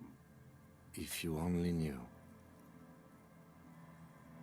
You were pretty vague about it, but you kept saying you got fucked real hard, and that we've all been fucked too. Please, don't open that door. No one's fucked me. I do the fucking around here. Abigail! It seemed pretty painful, to be honest with you. If I had to guess, I'd say you're still working through some shit. Beside your gun and your badge, you said something about your hope or heart or something. To be honest, the details are a little hazy. In retrospect, I guess you lost your motor carriage too? That's a big one. You told us that they were a bunch of fucking losers whose main interest was cramping your style. No specifics, though. It was more about you that night. You were the star of the show. Yeah, you said it was no biggie and that you'd solve it in no time. And that you didn't need anyone to do it. You're doing it solo now. A lot of cops go solo and hermit once they reach that level of alcoholism. Yeah, you said that it was okay that you crashed your carriage because the spectral hand of the market was guiding you. This was before you started talking about how the Pinkies were always trying to fuck you. You kept apologizing for being such a bad cop and for the damage you've inflicted on everyone around you. You also kept pausing to knock the heel of your hand against your temples, saying, "Stupid, stupid, stupid." It's a hard thing for a man to confront his past. That's why I avoid mine at all costs. Whoop-de-doo. So now I'm a fucking storyteller. Right. Why not? Better than a beach bum. It depends, really. Are you willing to help me out? You might get scammed here. No, the reality of the situation requires a rather modest contribution. A little motivational package. Booze. Did you already forget our party? The thing I relayed to you earlier. So, have you got anything for good old idiot Doom Spiral?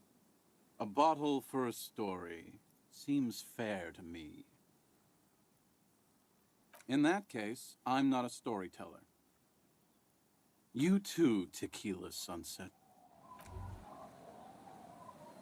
As you turn, a bright light catches your eye, making you squint. From a distant sunset, a stage light, flash photography, nowhere in particular. It's just what superstar law officers do. They squint at lights, and they solve shit. Yeah, you have. You're a big dick cop, Dick Mullen, Salam Rocky Bayi, badass on-the-edge disco cop. Time to recede into a ludicrous fantasy world. Here we go. Camera, lights. With a sudden flash, the world freezes around you, and you along with it. In an iconic monochrome solution, a black silhouette against a rasterized orange world. It's on.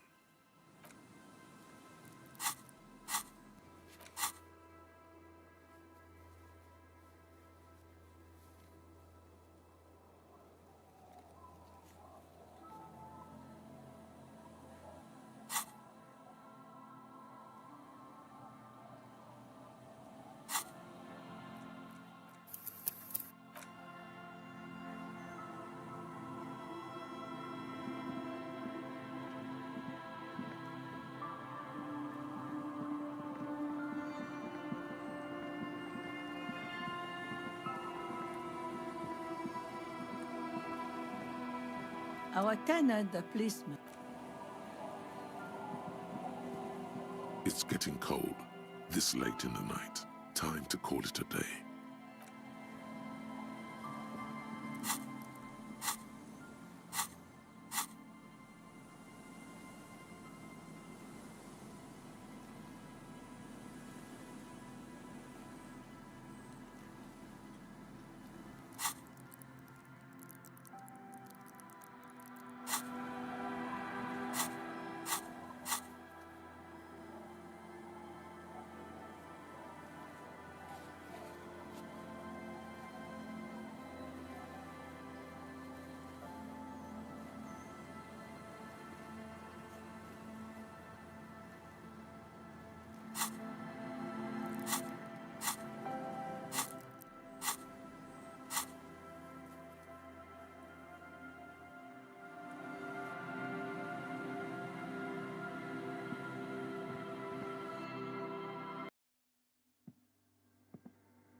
A machine Another radio computer. And this time it's already turned on. We should leave. I doubt this place bears any connection to the case. You see fluorescent play and print buttons on the keyboard. The lieutenant says nothing. You see the machine's glowing frame reflected behind the hatch sits a cube-like crisscross of filaments, smoldering in the dark like fireflies.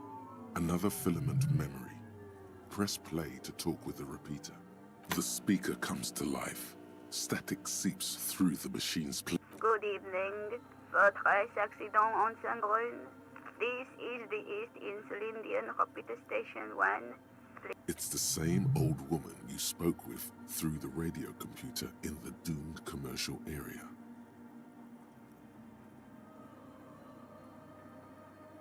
Good. Please repeat the password. Let's look around. There's no use trying to guess the answer. No. A hint system is not part of the protocol for repeater stations. Still, no. I am contractually obliged to protect the privacy. I'm afraid we are not doing that. Unless we want to wait for a month. Now, can you please repeat the password? Received. I will register this login attempt. That sounds bad. A login attempt. Votre accident. Is there anything else I can do for you today? Good, thank you. Please repeat. Is this the personal log? I have 2 machines registered to this company name in Martinez. Saint-Brune, that's the church. And Rue de Saint-Guylaine? That's the doomed commercial area. Anything else I can help you with? Sleep well, votre accident. The machine's keyboard is still... Nothing happens.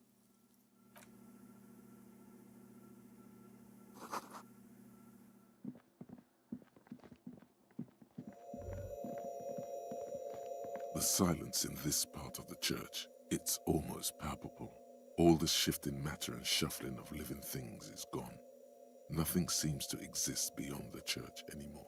Maybe if you were to stand in just the right spot, even your footsteps would be completely silent. And then it's gone. Almost all of it.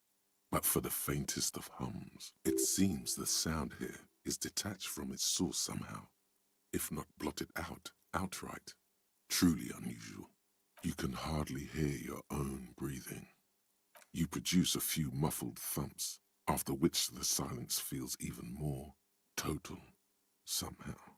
Your voice is barely audible. Not a howl, but the softest of whimpers. It's unnerving. The lieutenant points to his ears and shakes his head. Then he leans closer. Can you hear anything? The church just has strange acoustics, some engineering trick. Maybe the church was designed this way to prevent boisterous activity, singing and dancing, on its premises. Could be. He doesn't seem entirely convinced, though. The orderly rows of ceiling panels become barely visible, then disappear completely in the darkness of the tower overhead.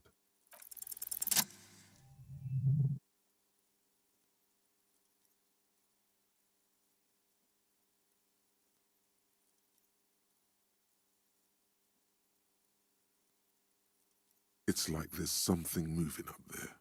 A shadow has emerged from the tower and it's making its way toward you through all the other shadows. Yes, the darkness makes the ceiling feel infinitely far away. It's not a shadow anymore, becoming more substantial as it gets closer. The shape of an animal descends. Officer, is there something up there? Oh no, you've lost sight of it. Where did it go? Prepare for an attack.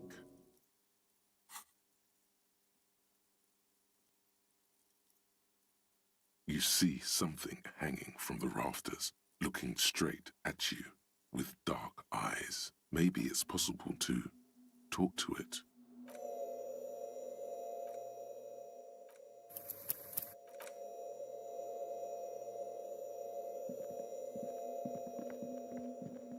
Is that a man? A man made of the same stuff as the carpentry of the building. He is studying you intently. The crab man.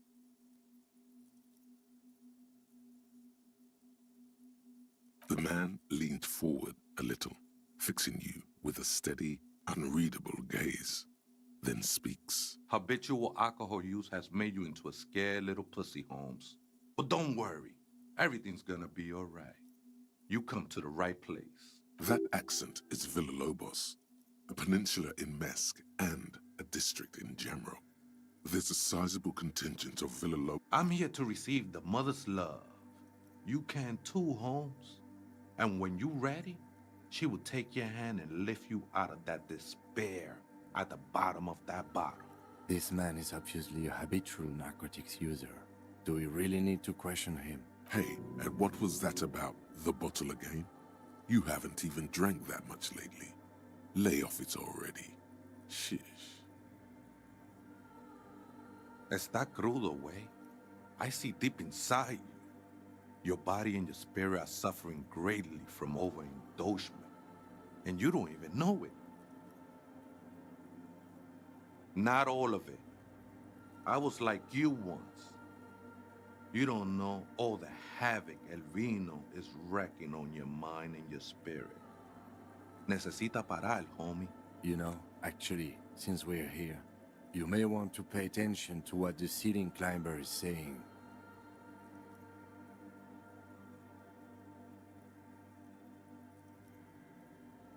Don't trust me.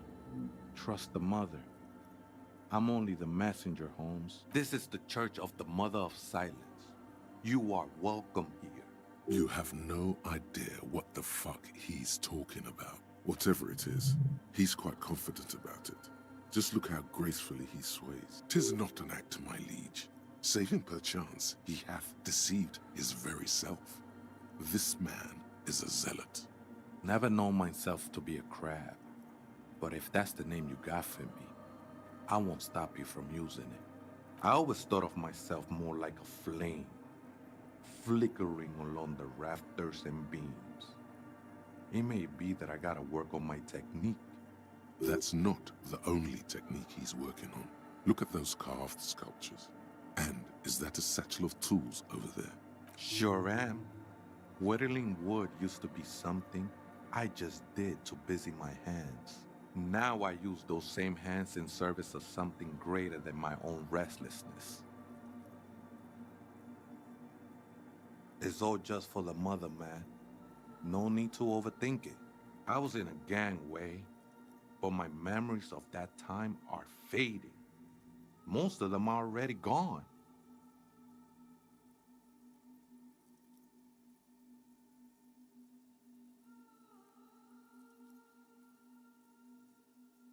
No, man. You gotta let that shit go. Then the mother's light touch will fill you with rapture. Do you remember your name, sir? Tiago's my name, but those syllables don't mean much to me these days. A name isn't just your identity, but also, so to speak, your place amongst your fellows, your place in the world. I ain't got no use for such a place anymore. That's not quite right, but you're getting somewhere.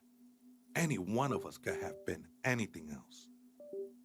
We are all one who sing the mother's glory. This is a special place.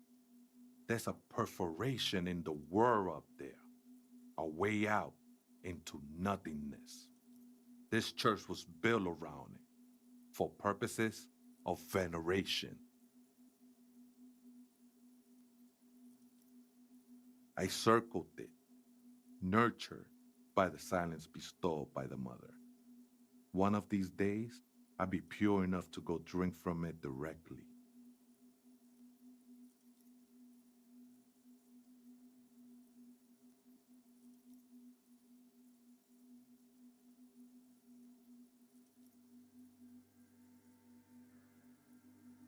Oh, that's no simple question, I said. She is one who can be painted or sculpted.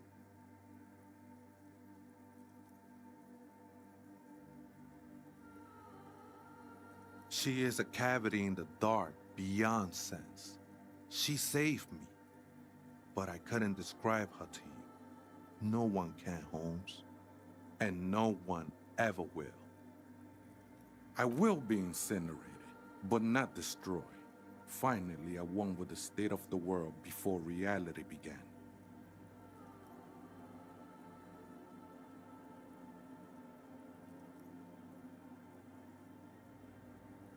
That sounds a bit like substitution behavior, no?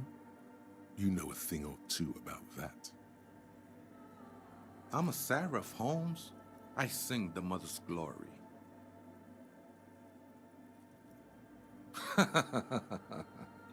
I don't mean literal singing, Holmes.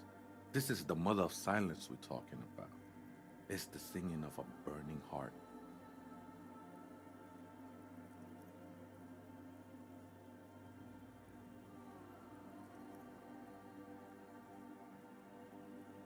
You may be thinking, but fire crackles. No, Holmes. That's the material that's burning. The flames themselves are without sound.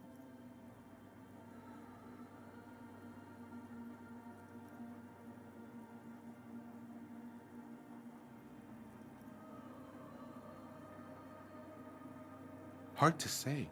I think I did some construction work here, back when I still had material worries. Up there, I realized what the true purpose of the church was. Been spending a lot of time here ever since. The past is nothing to me now, eh? It didn't belong to me. It's not like that at all, man. It's just faith and joyful service. Too gleeful, those words. He is lying. Not to you, to his very own self.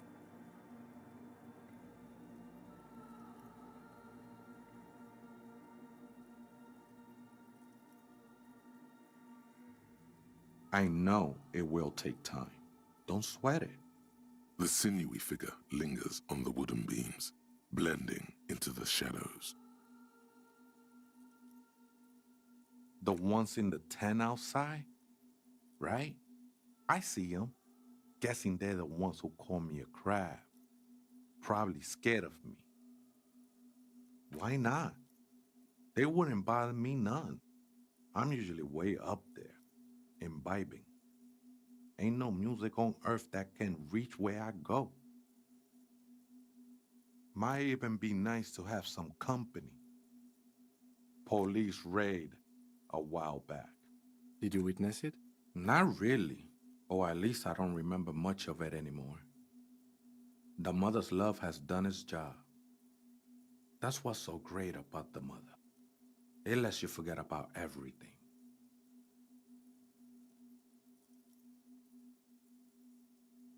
Other spooker? Oh, esa viejita es muy estudiosa. Don't know, Holmes.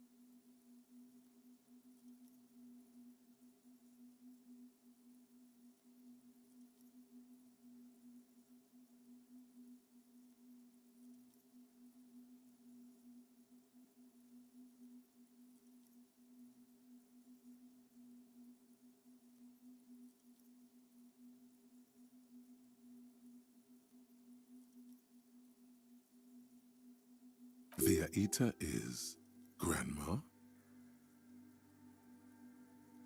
No, I just call her viejita because of her clothes. She's actually quite young. Or maybe not that young. Age is just one of the many masks we wear.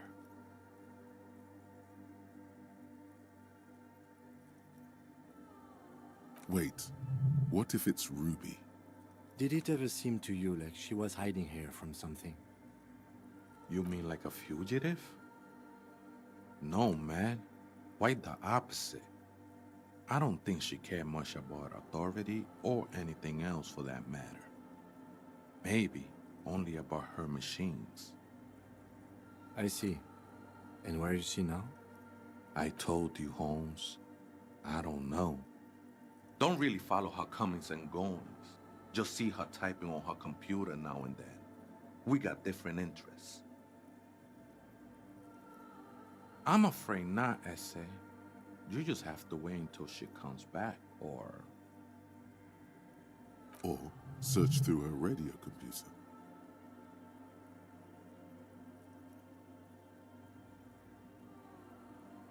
too many times, Essay. You need it for something.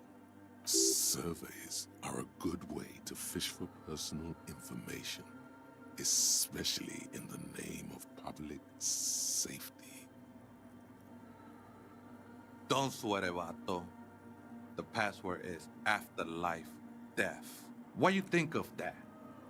Makes me almost pity La Nilita Pequeña when I hear it. I think we're done here, Essay. That was an interesting conversation. However, I'm still not sure whether we'll find our suspect here.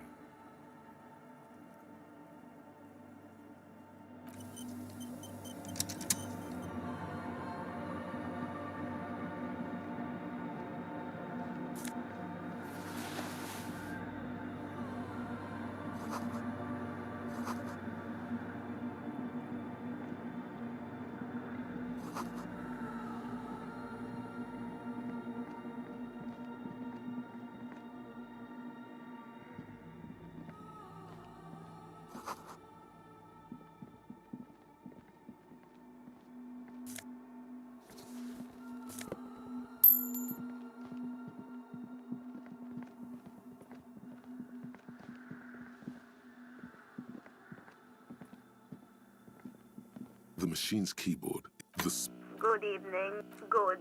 Please repeat good. I have unlocked the filament. After ending the call, please press print to access the filament. Fortress Accident, is there anything else I can do for you today?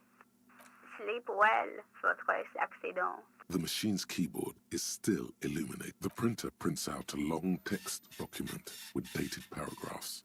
It looks a bit like someone's journal. The first entry, made on the 4th of February, 51, by an unknown author, is short and concise. Arrived at the church, the door was boarded up, so I used the crowbar to get inside. Looks like the place has been deserted. Nothing out of the ordinary, but I'll ask around. Need to figure out how to get the electricity in. The lieutenant leans closer, scouring the printout over your shoulder. Just as you finish reading, he looks up, muttering under his breath. 4th of February. That's over a month ago. Whoever our case? No, I don't think so. It must be some local eccentric. 6th of February, 51. Had a little chat with the local fishermen. Said I shouldn't go near that place, that the church was spooky and ridden with narcotics. It's a little spooky, all right. Still haven't figured out the electricity. See? Even one of the spookers themselves says it's unnerving. See? Ridden with narcotics, just like Andre said. 7th of February, 51. Finally got the electricity in. Next on the agenda, a new antenna. I'm thinking Esca series, something advanced.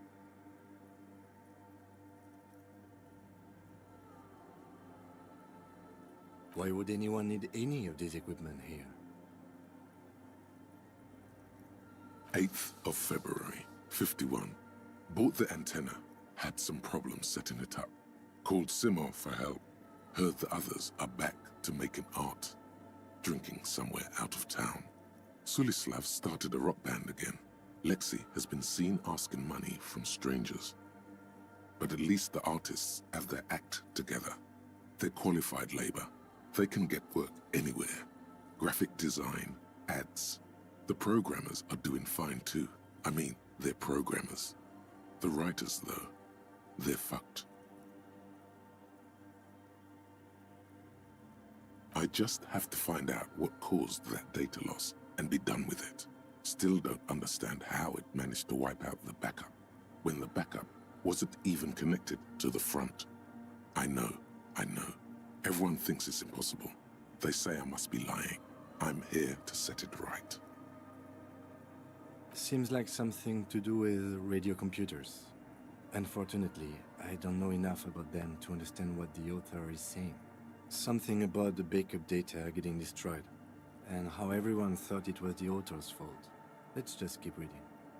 I think these people worked in the radio computer games business, the one we saw in the Doom commercial area. They must be our former co-workers. Seems like something about the 12th of February, 51. Brought some food from the grocery store. Apparently, there's a strike going on in the harbor. Definitely not happy to see the Martinez people again. Everything's now set up in the church. Going to start working tomorrow, 8 a.m. The strike. We are nearing the date of the murder. Keep reading. I'm interested now. I want to know what's that radio anomaly that sent this person here in the first place. 25th of February, 51. I've been sending data up to Lintel for a while now, trying to recreate the data loss, but nothing. Didn't even feel like logging in, the disappointment. But I did discover a curious audio-spatial anomaly at the back of the church. I've named it the Swallow. It swallows sound. Need to get some mics. Is she talking about? 28th of February, 51. Yes, the first recordings confirm that the Swallow is real and I'm not just losing my mind. It's a pillar of silence with a diameter of approximately 3 meters. Seems like the higher I go, the less I record. This might be a coincidence, or it could be connected to the data loss that led me here. The pillar of silence. She is talking about the silence. Is she suggesting it's more than just an architectural quirk? The lieutenant doesn't answer. He follows your gaze, studying the basins. The water shines in them. No ripples. March 51. Some kind of young disco men have appeared next to the church. I've been trying to record the silence to find the epicenter, but now it turns out I've also been capturing the future of dance music, one neo-disco song over and over again. Fortunately, the song is so monotonous, I was able to devise an algorithm to factor it out. The other day, one of the disco men came in. Before I could even say hello, she got scared and left. Good, I don't want anyone distracting me from my work. That disco man must be a cell. The girl on the ice? Sounds like her, yes. March 51. I got a call from the repeater station. Someone has tried to access the radio computer in our old office in Martinez. Can't do anything about it. The storekeeper still doesn't want to let me inside the building. Thinks I'm part of some kind of curse. How Martinez of her. I knew it wasn't a good idea to meddle with the machine. No. It was a great idea. You're learning things. This is how you learn things about machines. March 51. A new 2-meter aux cable. Noodles. Crackers. Ping energy drinks. Water. Toothpaste. Gum. Also some canned air. Your reading is interrupted by the sound of the church door opening. A strange woman makes straight for the radio computer.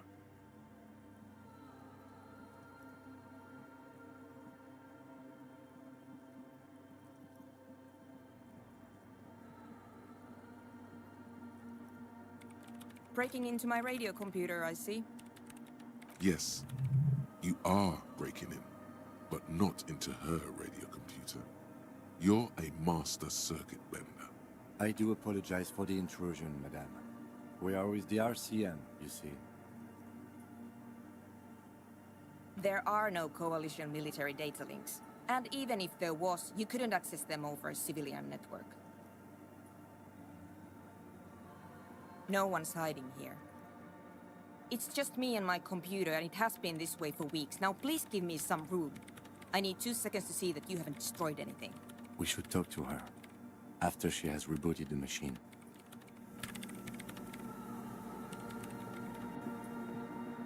In white, silver, and apricot faience, the young mother of humanism stands above you.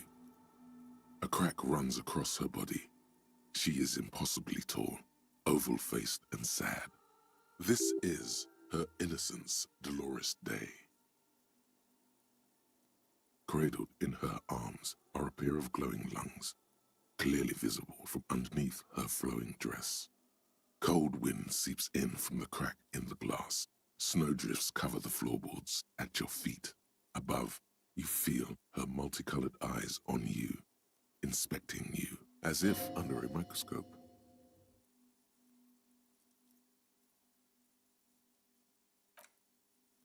The woman looks down at you standing there. She towers among her followers, architects, laymen, courtiers. There is a sad smile on her lips and a glint in her green-blue eye. Of what? Compassion? Remorse?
She acknowledges the passing of someone who is still alive.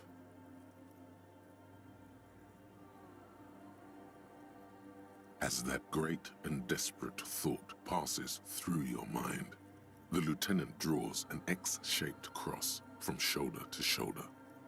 Your fingertips touch your chest 4 times as you stand in the apricot-colored light of the window. Above you, the woman still smiles, her distant smile, sundered by the crack. The old woman in the village was right. This must be the DeLorean Church of Humanity in Martinez, or the small Pinewood Church in some records. It's a minor landmark, not easy to find. Most maps misplace it.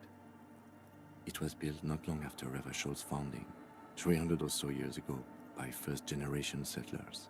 On the coast of an uninhabited archipelago where only animals had roamed before, in the wild reeds.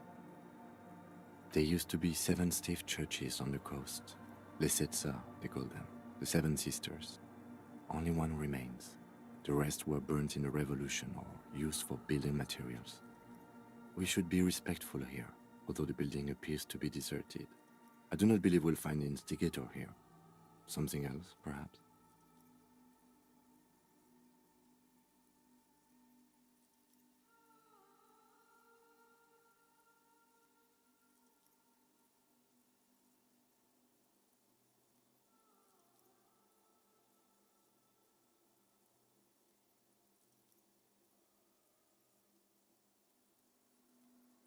Respectful? Is the lieutenant a follower of DeLoreanism? Yes, we all are. Her name, body, and rule are synonymous with humanism. The laws we enforce are DeLorean in origin. It's not spiritual, it's constitutional. The DeLorean system does not demand faith, only accordance. Despite the damage you've done to yourself, the title appears lodged in your hippocampus. This is Her Innocence Dolores Day, the innocence of humanism, internationalism, and the welfare state. Perhaps the most famous human being ever to have lived. No amount of Commodore Red can wipe her sad smile from your brain thing.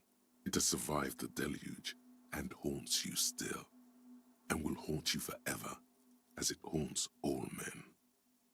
The highest category of historic individual, an embodiment of the world spirit.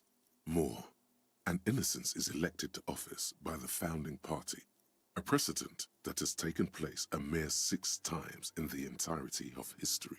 The legal system of the Real Belt is built to, and innocence is infallible. The decisions made by one are not decisions. They are inevitabilities. What would have happened anyway? Only accelerated, packed into decades. Instead, no, we are alone.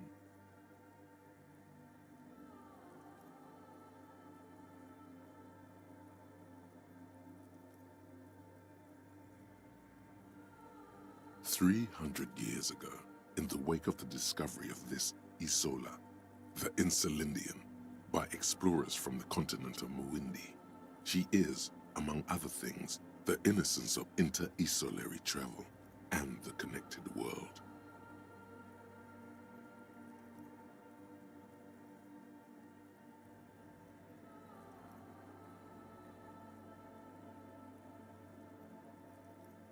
Many things. You know she was a woman of the court, the wife of an influential Marchese, and eventually the principal advisor to Irene La Navigateur, Queen of Suresnes, modern-day Sir La Clé. Also that she was gorgeous beyond beauty. Draped in ancient sadness. Are you sure you want to remember this bit of historic trivia? Standing under the past. It's a silo of sadness. No, you must know. Terribly, women of the court were expected to play both contract bridge and chess sufficiently well to prove an interesting challenge to a man. A simple grasp in matters of philosophy, theology, and science was encouraged. She was, by all means, a kept woman.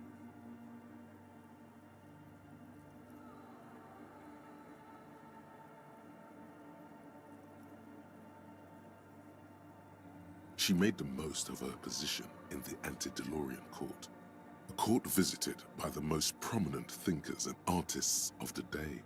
In secret, she was becoming the era's preeminent philosopher of the state, a scalpel, a piercing gaze.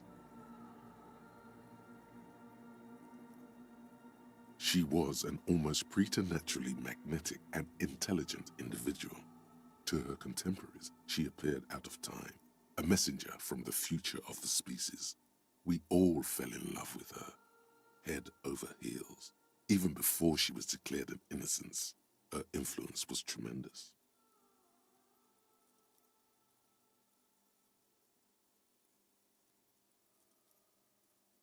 It was on her advice that Irene La Navigateur sponsored a number of voyages into the Pale, a costly, often tragic endeavor, ultimately vindicated by the discovery of the new world, the piece of reality you're standing on. She was crowned 2 years after the first expedition returned, setting in motion what is widely considered the greatest era in history, the DeLorean era.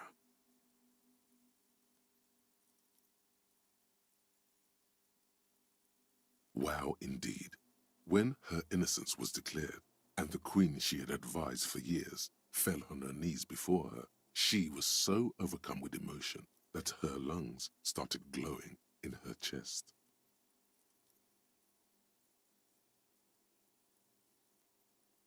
Bystanders reported golden filaments lighting the already sunlit chamber around her, clearly visible beneath her dress. That is why the lungs are the symbol of love for the cultures of the Riel Belt. As did we all, the lands of the Mesk and the Occident, and even faraway Supremawindi. Altogether, 21 of the 40 Mundial nations of the time immediately accepted Innocentic rule, even before her crowning. In a city called Advesperaskit in Vesper Messina, her homeland, the name of the city means evening comes, but it happened on a winter's morning, with the canals frozen and slush falling out of the sky. She was dressed in a white and pearl dress on an emptied-out plaza with the crowd far away. Already, her Theriers, the secret servicemen of the Innocents, were worried about an assassination attempt. Oh yes, she looked like humanity's young mother, a perfect mother, insultingly beautiful. It was as if her face and shoulders and hands were covered in a soft down of underfeathers. You know this well, very well. Midwinter snow was beating the cobblestones around her. A small attache of officials stood by as her Theriers placed a white gold wreath on her head. The crowning was mostly witnessed by secret servicemen. One of the men in this secret service killed her 22 years later, a young man who had come to suspect that Dolores Day was not entirely human, but something else. Something that had walked in our midst, watching us stumble for hundreds, if not thousands of years, until it decided to interfere in the course of our history. We were supposed to come up with this ourselves, the man was reported to have screamed at the Innocents.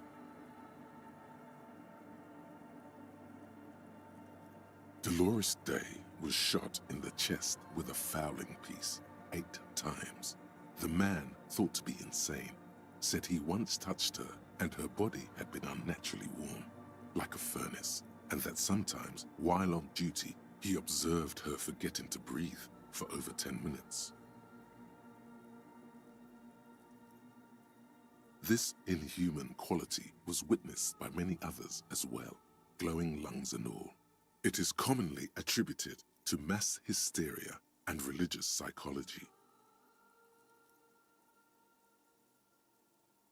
Terrifying is a term too emotionally charged for your semantic memory, or what remains of it. But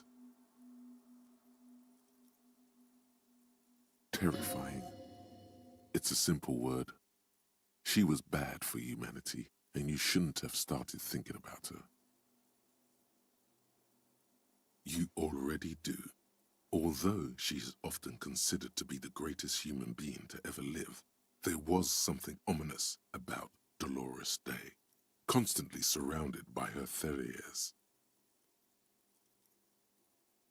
She was the most socially secluded and least self-aware of all the Innocences. Some modern thinkers would consider her a war criminal.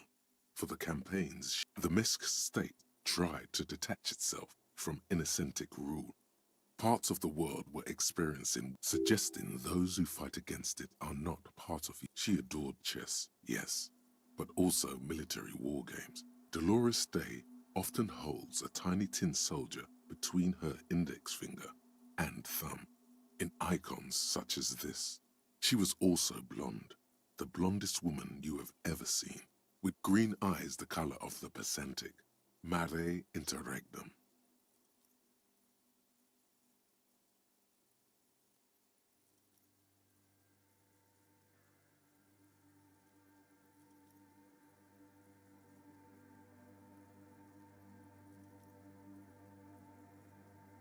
Little is known of her Marchese husband. It's as if he vanished from history after completing his role. which was to introduce Dolores Day to court. In conclusion, yes, this subtle terror is part of her iconography. Lieutenant Yefrater, you've stood there for over 5 minutes. What are you thinking of, if I may ask?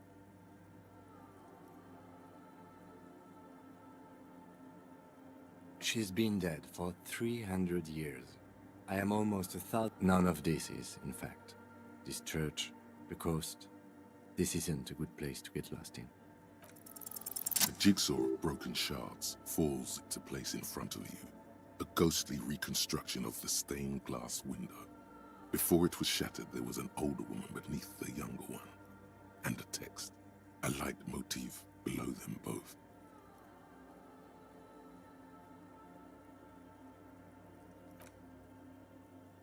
Unknown.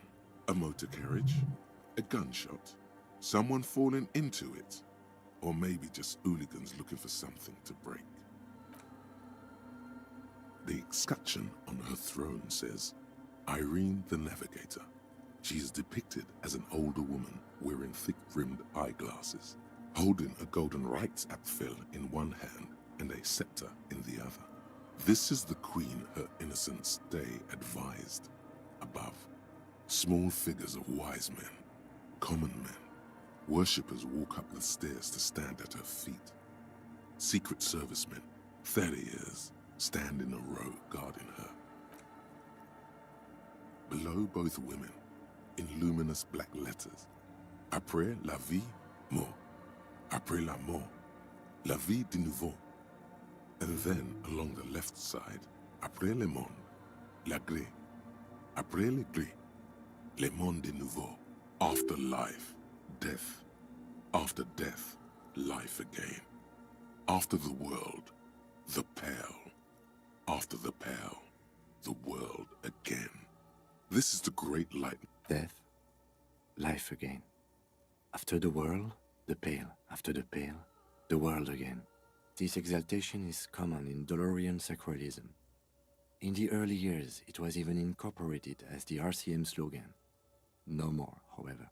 It was deemed subservient to use a strongly moral intern-related motto. We already suspected of bootlicking. The sentence was also seen as too feminine. It was a macho thing. Justice, union, prudence, and force.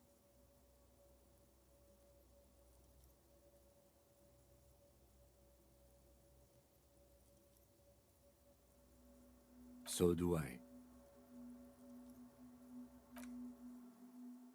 The mother of humanism towers above you. Hey, her innocence Dolores Day liked little figurines, right? Liked holding little men between her fingers, remember? You have the headless Falcon Rider figurine. You should give it to her. Win her back.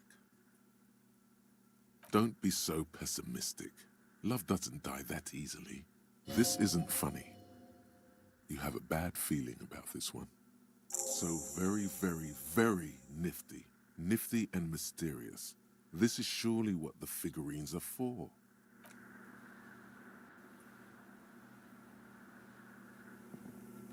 What is it? No, you just printed out my personal log and wasted some paper. Yes. Or no. Not anymore. That project is dead. I am Soona Luukkanen-Kilde, the former lead programmer of Fortress Accident and RSA radios. I have over 16 years of programming experience, and I'm proficient in both Vox and Orbis languages. If you're not here to hire me, I don't really know how I can help you. Did she say over 16 years of experience? She must have started programming when she was still a teenager. That still doesn't answer what she's doing in an abandoned church. No. Yes. And? I don't care. I don't care about crap men. Wow, she really doesn't. Not afraid, this one. What? No. No one's suspicious around here. She has not seen her, sire. 'Tis true. I brought them here. These are my machines. Please don't touch anything. I use the AR-1 as my RAIN Prefect's processing unit. RAIN Prefect. My radio computer. Yes? You really don't know anything about radio computers, do you? Alright. Well, all radio computers perform operations up on air. So in order to gain more processing power, you need to invest in a good antenna. I guess it is. So far I've been quite satisfied with it. Martinez is an unstable region with bad coverage, and the operation has been surprisingly stable. But it's not the cheapest one on the market. So I wouldn't recommend it for your regular red tape operations. Fraser 1000 is a foolproof line for civilians. Anyway, you should do some research before you decide to buy anything. Ask around, compare the prices. There are many milieus dedicated to that sort of thing. They are connected to my RAIN Prefect. Whatever you do, just please don't move them, okay? Thanks. Short and terse. There you have it. Whatever she's using them for, they're hers. I'm working. The machine seems almost alien with its pulsing core. The light casting her face in a strange shadow. Could you just shh for a moment? Or get to the point. I really need to focus on something. Great. You really like those questions, don't you? I'm conducting scientific research here. You can't throw me out. I'm looking for the location of a 2mm hole in the world. Wait, what? She's looking for a disruption in the radio waves. That's what her personal log said. The lieutenant raises his brows, but doesn't say anything. Yes, that's what led me here. But I suspect it might be something a bit more complicated than that. Exactly. What does it mean? Up to now, it has been impossible to say what it is because it's impossible to measure nothing. What do you think it is?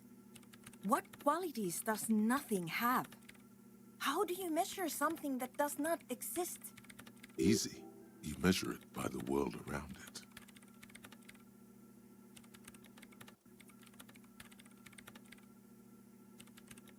Exactly.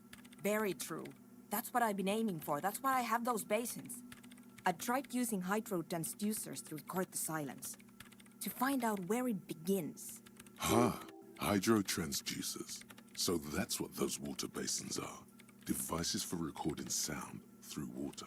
But honestly, it's not progressing very well.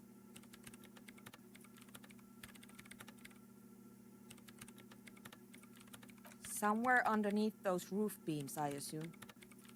Only a faint crisscross of rafters can be made out from the dark. Most of the tower disappearing into the shade. Strange things may flourish in the dark. There's this place at the back of the church. A place where all audible vibrations seem to decease. I've named it the Swallow. And the higher you go, the less you record. The Pillar of Silence? Are you sure it's not just an architectural quirk? Maybe, but it's oddly close to the physical coordinates of the data loss that led me to this place. I know. No, I don't. Because it's just trial and error, trying to locate the Swallow, the exact point in space. And I don't have a... You know what? It would be really helpful if you could just stop talking and let me work. Great. Thanks. What? I hate it. I bet she hasn't even heard it.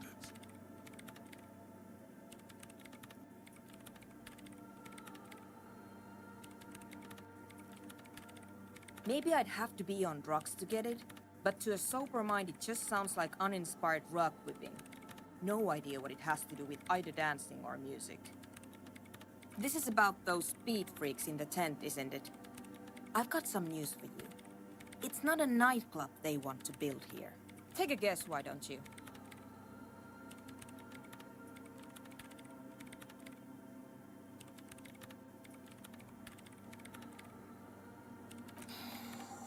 I can't believe they got you so easily. Go have another talk with those up-and-coming entrepreneurs, will you? Thanks. Good luck. I'm not coming in there. The Swallow, you mean? Great. Thanks.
Wait.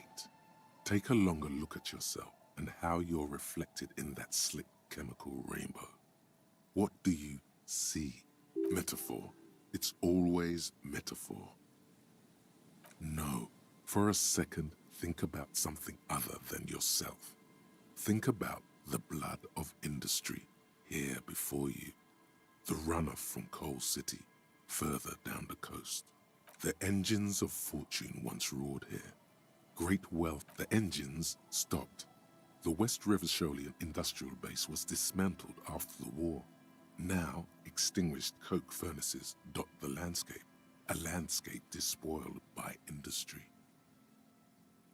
Perhaps you could dedicate your life to cleaning it up, but you're a cop. You must concern yourself with different messes. Even so, it's pretty to think.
It's getting cold, this late in the night.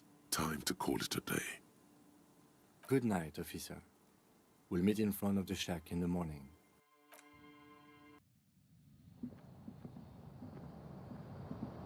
As you look at the edge of a floorboard next to it looks scratched. Hollow space underneath the floorboards is dark and damp. Nothing particular catches your... Something bad. Someone's night thoughts. A last resort. A bad idea. You stick your hand in and start combing through the sand. A small cylindrical object. You pull it out. A bullet. A 9mm bullet, to be exact. Fit for all muzzle loaders of that caliber. The floorboard isn't interested. Maybe the washerwoman is. You have enough to confront her with. It's extra ammunition. She's locked and loaded, ready to fight some cops. On the table, you see a bowl of water. The water, you almost look like a professional. An old mirror hangs on the wall. An old mirror hangs on the wall. You see the reflection of your face in it, such as it is. A regular, clean-shaven police officer. The bed is comforting, if a bit run down. Still, you've earned a rest. Across the room, the heat. Thoughts, baby. A million little lights in the dark. You're one fine instrument, brother. All those faces and all those names. All that laughter and screaming and scheming around. Every corner and every street. Recorded in you forever on Faraday.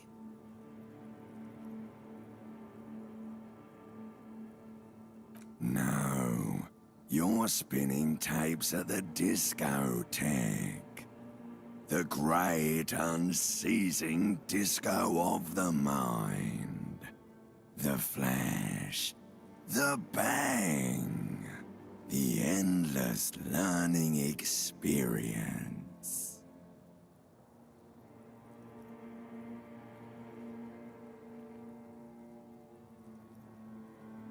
On and on it goes, for untold hours. At the disco where you first asked her to dance. Rising, rising. Above the dark curvature, the great wingspan of sleep. Studded with stars.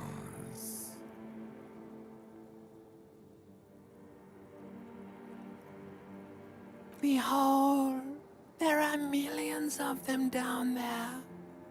The first time, the last time, the smoke in her mouth, the plotted flowers, the faces turning, changing.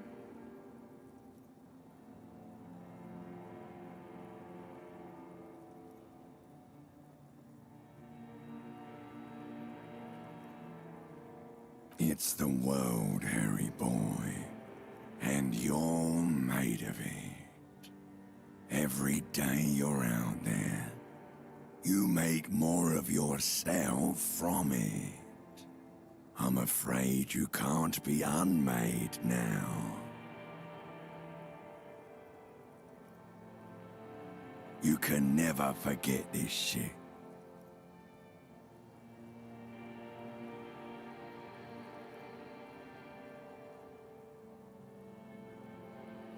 Beautiful.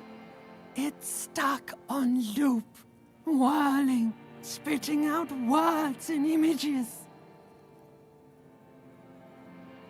You're the son of the world again. Harrister, a ceaseless agent. Picking up litter and old newspapers. Collecting your little bubblegum wrappers and idiotic picture postcards. Meaningless, meaningless keepsakes. Reading your awful letters and recalling things, aren't you? The endless names of the world. An address book you are. The map of a city. It's too late. You're not made of nothing anymore. You're something now, Harry. I tried to drown you in the black water, but you re-emerged, kicking and screaming. Running. And for what? Solving your little crossword puzzles, doing your tasks, crossing names off lists, trying to become some sort of world detector. It won't make it okay. It won't put smoke back in her mouth. 'Cause only love can break your heart. Beep, beep, beep! The alarm is ringing, Harry! The disco circus goes on and on! You barely slept 3 hours last night! Do it for the wind. Do it for the picture puzzle. Put it all together. Solve the world. One conversation at a time.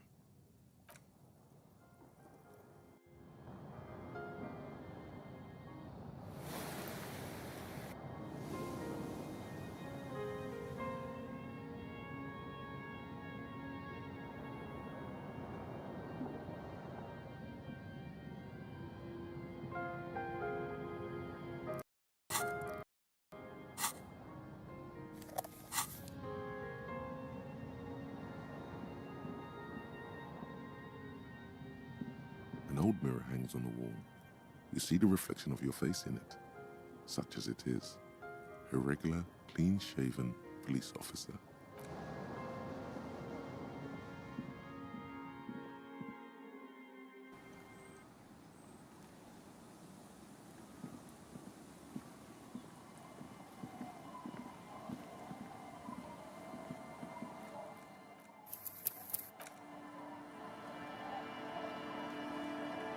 Our tenant, the policeman. Damn that girl. And without anger, a long and harsh life has taught her not to buckle under pressure. But you didn't put it there, did you? She did. Gone and hid things in there? She's usually a good tenant, and not a stupid one either. Yes, I let my room to that Ruby girl. As I've done before when she's been in trouble or just looking for solitude. I've made it clear. We welcome all kinds of people here. She came last Friday, left on Monday in a hurry. What has she gotten herself into, that girl? That's for the police to find out. Right then, please answer each question to the best of your ability. I'm sure we have a few. Yes, early with the dogs, around 8 o'clock, I think. She probably heard the lieutenant's Kanema drive by, and it woke her up, just like it did you. Yes. That is a downside of having a 130 kilowatt engine.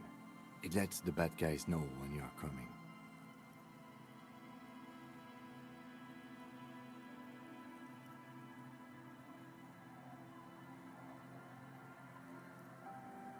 I cleaned it, like I always do. No, The truth, sire. she's good company. Knows how to talk to an old woman. At my age, you don't get a lot of quality conversation. So I really appreciate that about her. Did she talk to you much during her last stay? No, she was mostly silent this time, kept to herself. She tried not to let it show, but I could tell she hadn't come to fish. Usually she likes to cast a few lines, but this time she mostly stayed in her room. How would I know?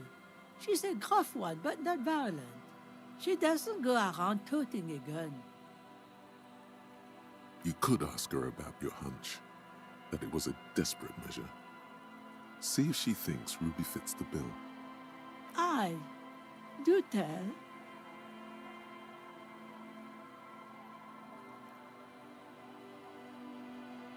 Exit from what?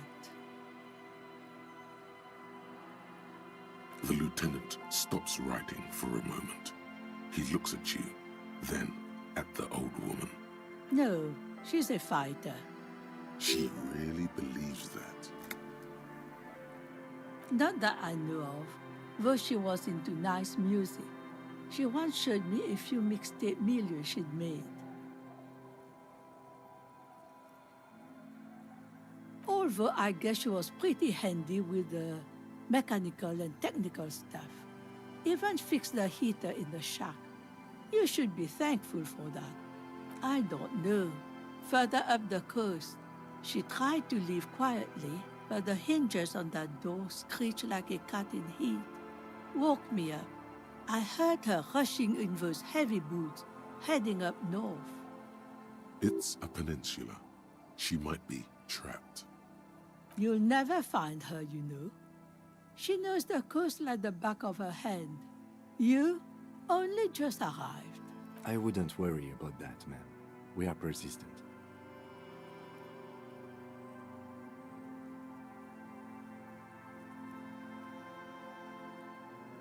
Yes, it's going to be too much work for you to find her. Better for you to stay here, get a nice cozy fire going in the heater. The failed electric mural. You feel like you should go look at it again. Step closer this time. What more do you want to know about that poor girl? Yes, let's hear there's one thing, officer. If you do find her, please go easy on her. She's a good girl. Whatever she's gotten herself mixed up in.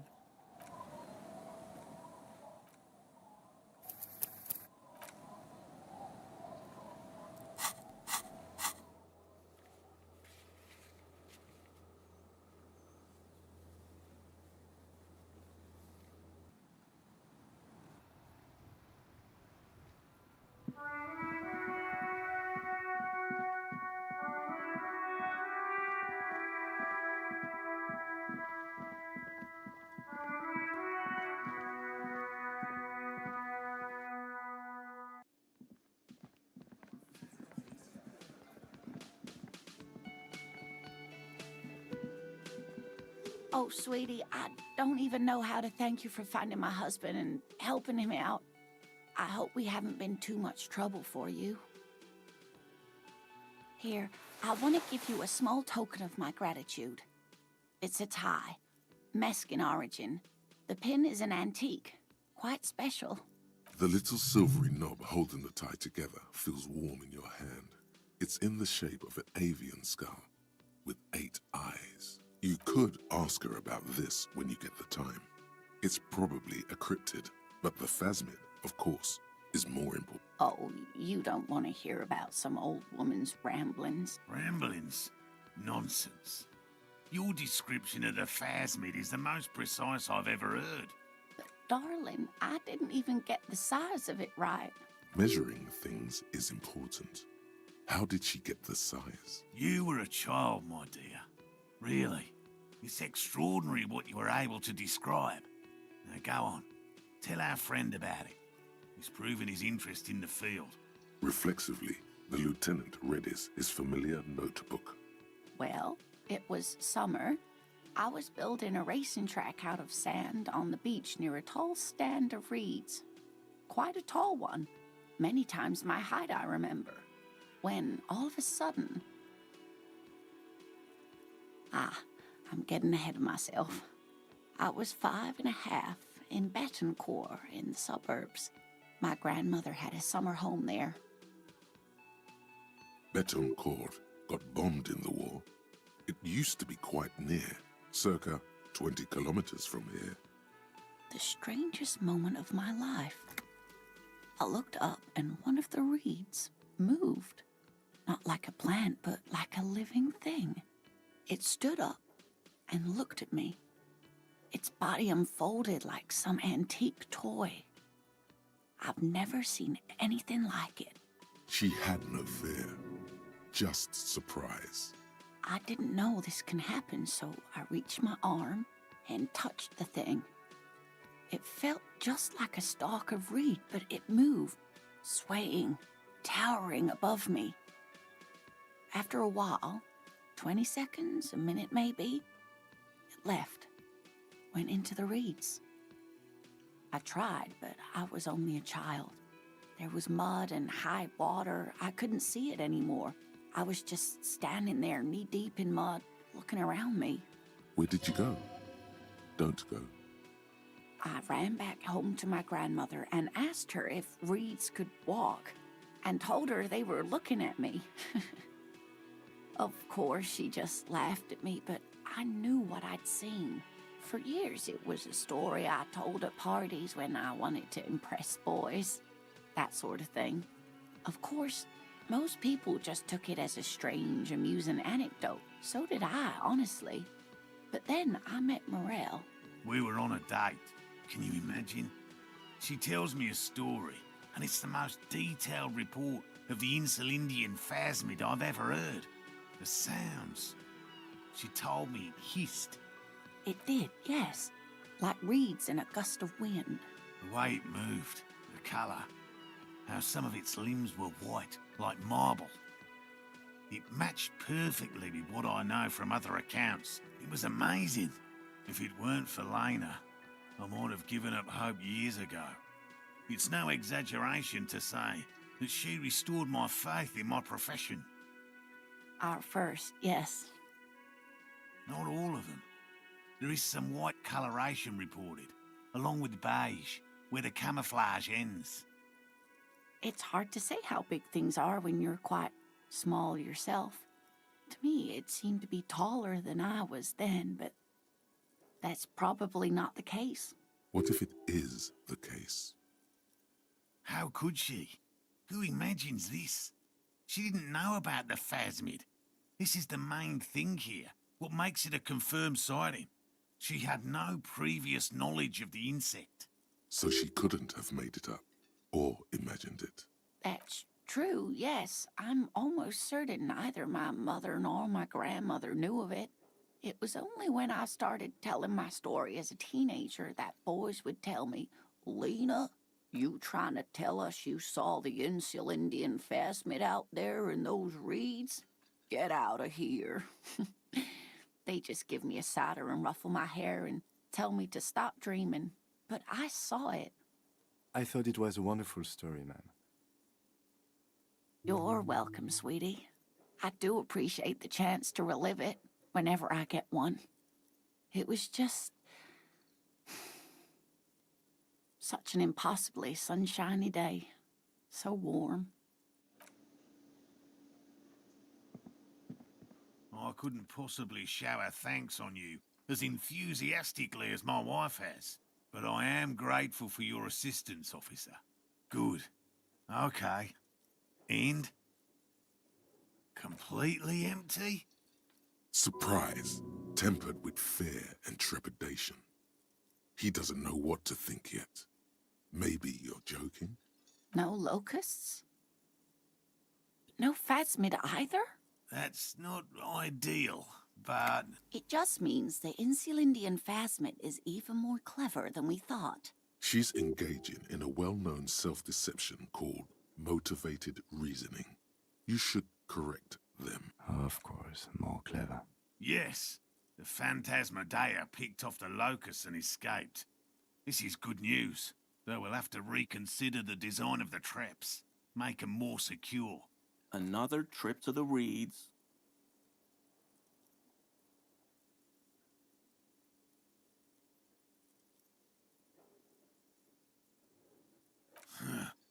I appreciate your concern, officer, but please leave this to the experts. Unless you have an alternative hypothesis you'd like to venture. You're jabbing at the soft underbelly of his psyche. He realizes he's gotten defensive. Actually, no. Excuse me for getting emotional. This is a big deal for us. You've helped us twice now, and brought some great news too. My gratitude, and the gratitude of the Société Cryptozoologique de Ravachol, is yours. Heartfelt gratitude. But does it feel like closure? What really happened? Thank you, it's an honor. We should probably return to our main investigation here. This has been refreshing, but... Consider the way the empty trap was disturbed, as though shaken. Most likely the hands of a young person. Hands small enough to fit inside the trap, too. You should ask the red-headed boy. Kuno. A little hooligan. But what would a child want with bags? Oh, my dear Morel. You've been an old man for too long. Kids love to torment insects almost as much as they love to torment old folks. Delinquents, my favorite. Oh, you've been such a dear to us. Please, let us know whatever you turn up. I have a feeling we're getting so close. Well, I see you've got all the help you need. I'll see you tonight at my place. Let's play suzerainty, but no more field trips for me. After this is your last chance to talk to Gary. Really, Gary? We're getting somewhere here. I'd love to play suzerainty, but... Lena, I'm sorry, but you're not getting anywhere. It was some kids. I know the little mutants around here. Leave anything out in the open and they'll steal it. Even if it's bugs. Morel, it's been fun. Really. But I need a bath and I have deliveries to handle. When this tea is done, I gotta run. No need to apologize, Geary. You'd be more than helpful. We'll have to take a rain check on that game of suzerainty today, though. We're gonna follow this through. He keeps the language unemotional, but it's in there. Disappointment. Hell no. I had no idea. And I'm still cross with him, to be honest. It's not like him. He's got his quirks, but dishonesty, disloyalty are not one of them. I don't know what got into him, officer. Thank you for letting him off easy. He won't forget it. We'll make sure he won't.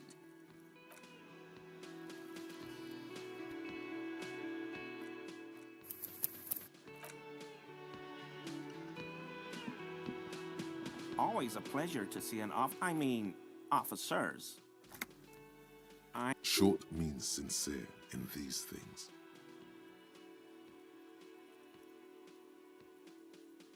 No.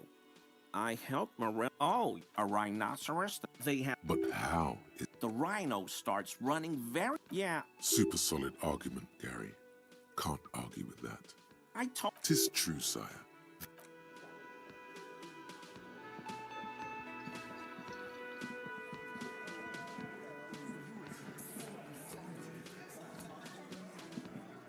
The Copper-nado is back. What do you want? Yeah? What? Anything else?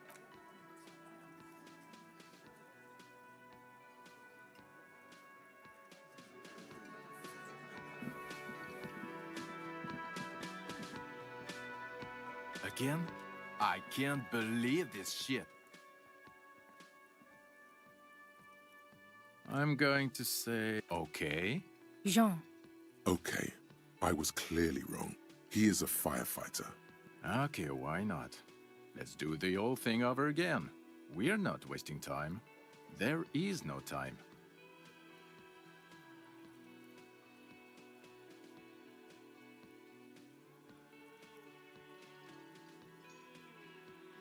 Well, where have you looked for her?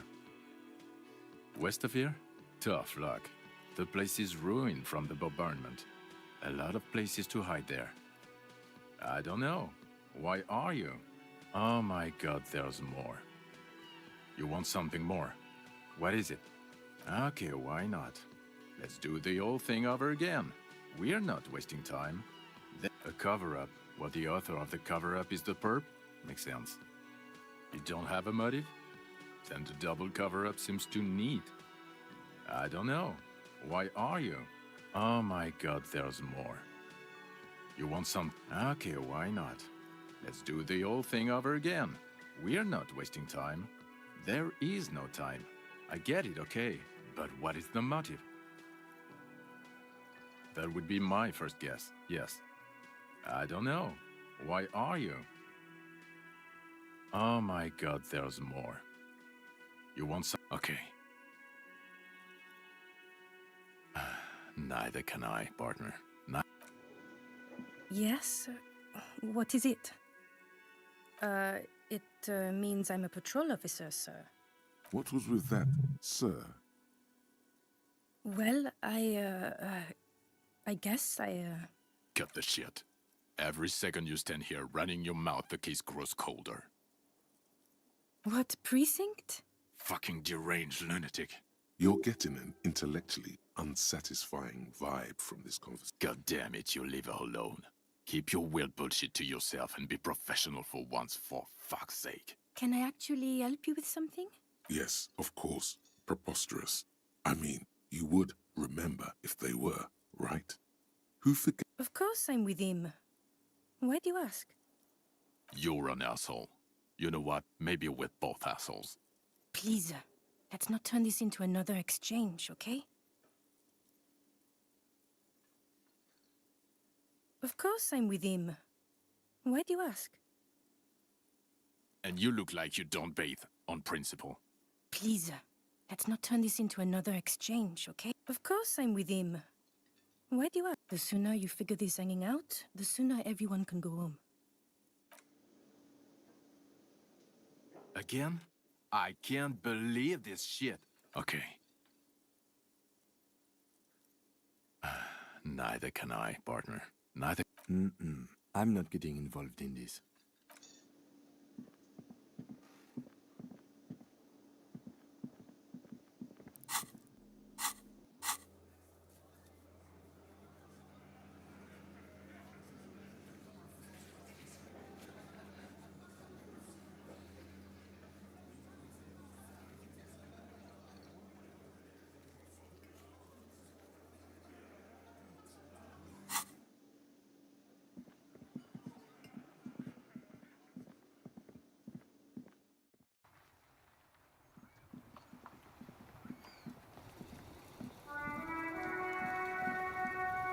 Inside, you see a set of steering levers, a radio microphone, a pull-out toolbox, and the soft glow of the fuel preheater gauge. This is Precinct 57. How may I assist you? I'm afraid they're closed. We should try. Anything else, Detective? Yes. I got the mercenary's name and a few biographical details. Are you ready? The lieutenant leans in to listen, notebook in hand. That suit of armor was issued to an Oranese citizen named Ellis Cortenaer. That's E-L-L-I-S Kortenaer. Exact date of birth, unknown. He was signed into the Lelystad County Neonatal Care Unit on 28th of February, 09. He was found as a newborn in a leaf compactor near an abandoned farm. He spent 4 months in the neonatal unit, survived apparently, and was assigned to a foster family at 2. According to Clausia, Lele said his real name wasn't really his. Perhaps that's because he was fostered. This is what the ICP knows about him. He was raised by foster parents, entered the Eastbrand Military Academy in Vredefort at 17, then served in the Oranese forces till he was honorably discharged in 41, just a year before the Seminese conflict. Then the armor followed him to Seminine, or at least I assume it did. And that's it. There are no records of his employment in Crenel, or any of its other incarnations, or him even entering Revachol. It's a garden tool used to press leaves into these cubes. It's a detail the hospital had, the only detail in these files. So I thought it would be good for you to know. It is. Thank you, Alice. None, officer. Sorry. Even that is a small miracle. These organizations usually double-check their inventory. Thank you, Alice. Great work. No problem, Lieutenant. A name. This is very good. Ellis Cortenaer. I'm glad the inquiry was helpful to your investigation, officer. Did you have any other questions? Just a... 10-4, come in, officer. Over. 10-4, sir, glad to hear that. I'll write down that there is no need to issue a new one to you then. Over. 10-4, sir. Sorry, but I'm under order. 10-4. Orders are still orders. Anything else? Over. Roger that. 10-10, over and out.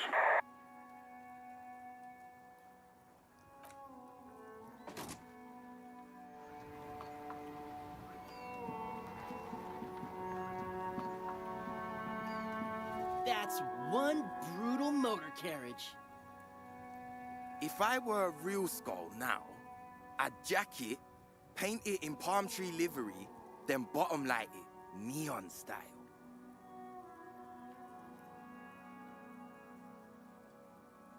A snazzy shit-ripped skullmobile like this would make a fine trophy. We could, like, hang fucking shrunken heads from the side mirrors. Cops' heads. Scary tribal shit. Yeah, tribal shit. A cop carriage like this would have proper skull value. While I appreciate the interest you take in my brutal motor carriage, I have to stop you right there. The RCM takes threats directed at its property seriously. It's just theoretical work, Copper. No basis in reality. Man, if we were certified skulls right now... I can tell you who we're not, cop. We're not snitches or skulls. Which is not to say that the skulls are bitches and... On the contrary. The part of this presentation you want to take home with you, cop man, is we're not part of the skulls yet.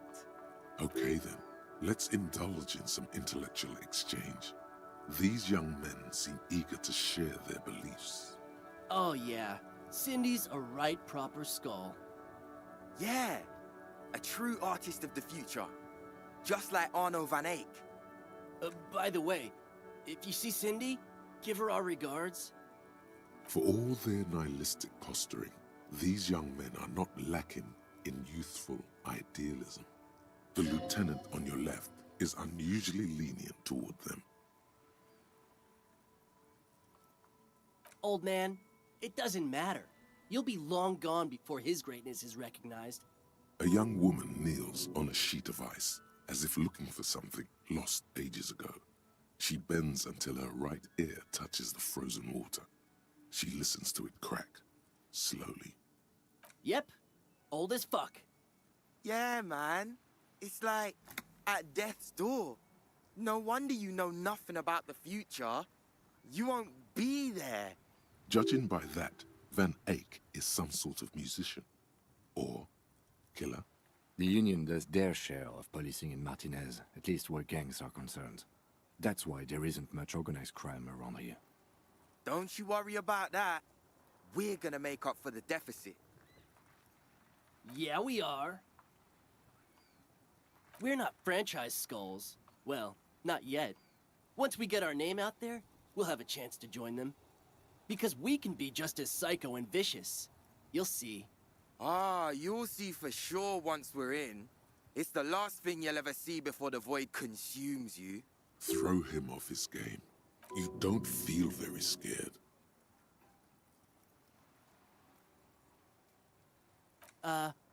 Well, yeah, I mean, we're only saying practice things for now, so we don't mean no harm to the Skulls brand, or to you.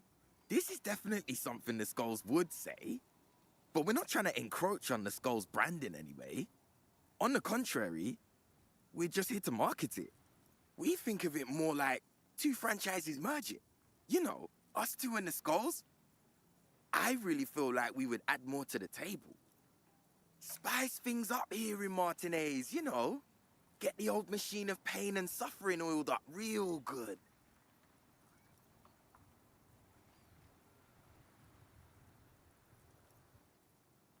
Whatever, man. Work is for pussies. You wouldn't get it anyway. Hey, we could be just as hard. Like pavement on top of pavement. Or a brick on top of another brick. Or a grave on top of a grave. These kids have the vocabulary, but might be missing a brain. Wouldn't a grave on top of a grave be just a big hole? What's hard about holes? Filling them up, baby. Mm-hmm. Murder? Yeah, sure. We'll gladly tell you everything we know about it. It was a man. Also, he was hanged. He was hanged from a tree. Yeah, I mean, duh. These punks don't know anything. Let's just move along. Hey, stop right there. How does one know anything? Ah, this sounds like epistemology. A field so occupied by thought that it begins to question thought itself. Exactly. How can one know shit? For example, how can one be sure that there truly is a body hanging behind a hostel? What if it's art? Or just a mere specter? No reply. The blonde rebel scratches his chin, deliberately not focusing his gaze on anything. He looks very uncomfortable. You don't know? What kind of cop are you? It's not a question. Don't get into it.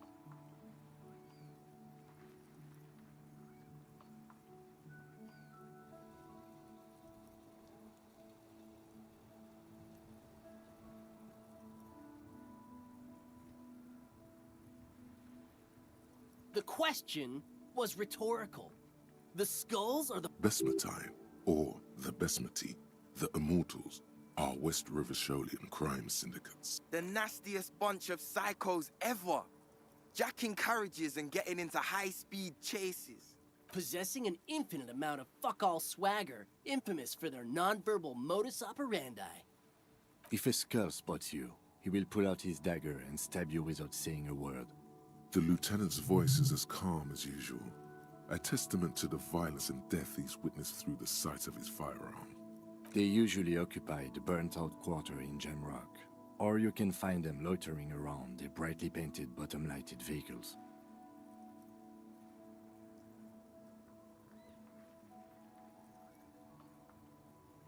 I can't wait to become a skull.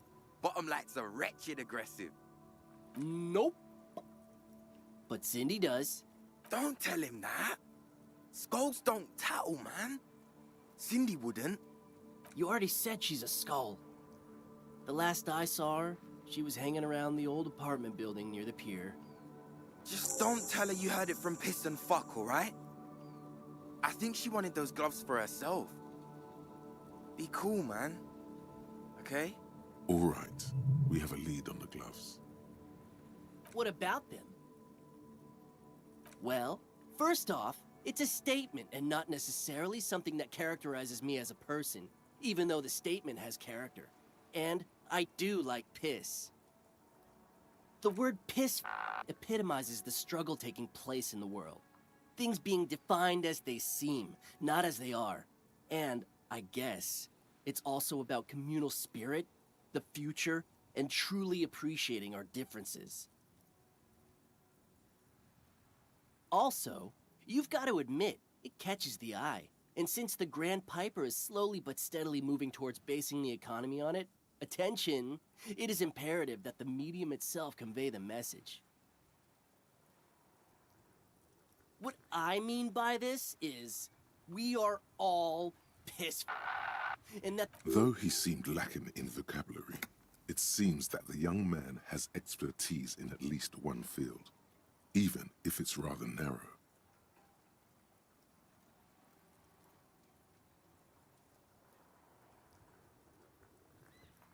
Like I said before, many men keep searching for the one, for so-called true love, which is actually just obsession masquerading as kinship. The thrill of the chase, the hollowness that fills your chest cavity after catching it. I'm wondering if the poetics come with the jacket, or are they derived from something else entirely? To catch a fish, you'll need to hurl the lure many times, and even then it isn't certain that you'll get anything. If you blow up the lake, though,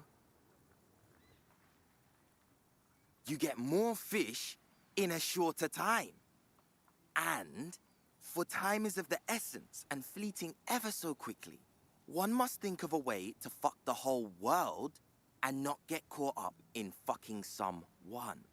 Because when one fucks everything, he fucks nothing. And that, to me, feels glorious. Sticking your dick into the void.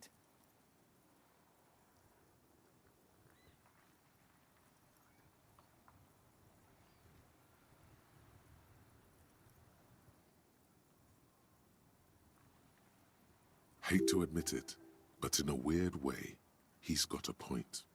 Is it a coincidence that here we have two badass jackets and two badass cops?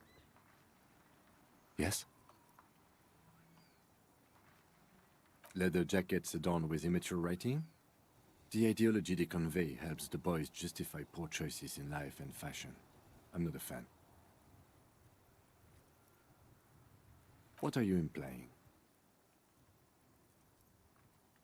I'm not sure I understand you, Detective. Neither. Fine, if only to end this discussion. Theoretically, if I were a juvenile delinquent, if I were to already be down that path, I think peace is the stronger of the two statements.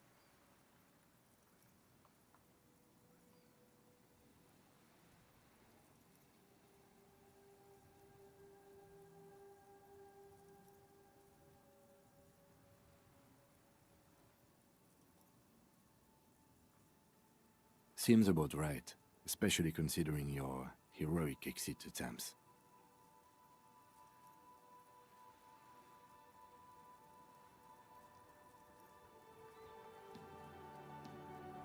That's an origin story for a dynamic duo right there. So are we done here? Or you don't need us around for your secret whisper party, do you?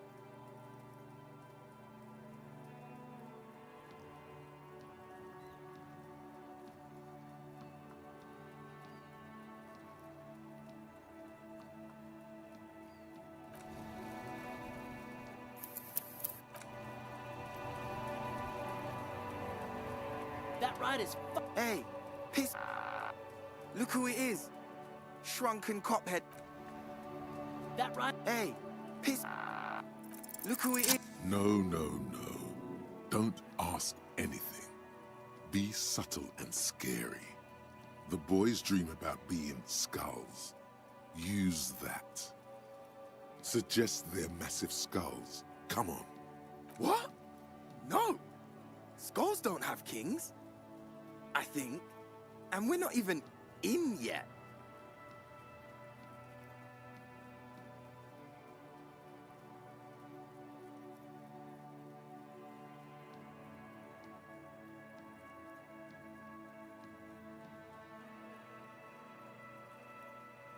Yeah, man, keep your voice down. Skulls don't take it lightly when folks pretend to be them. We're not even prospects yet. Prospect must be a hierarchical term. Probably in the lower end. Wow, you boys are ambitious. Only prospects and already planning a coup in the skulls. You're destined to go far.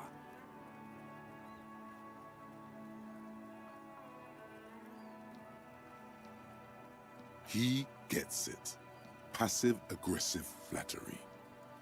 Shut the fuck up. Are you trying to get us killed? Now bring it to the jackets and, yes, start shouting. Please be quiet. What? What do you want? The jackets?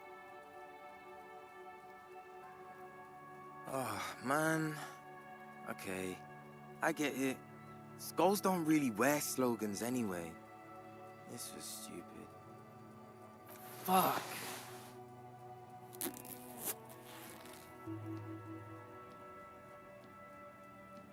The lieutenant watches the boys take their jackets off with mild amusement.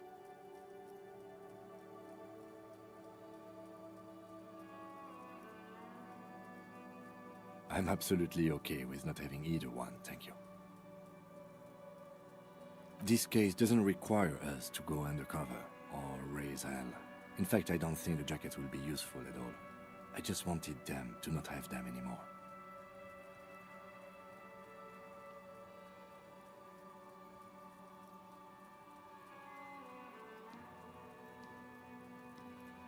Cold-hearted cop.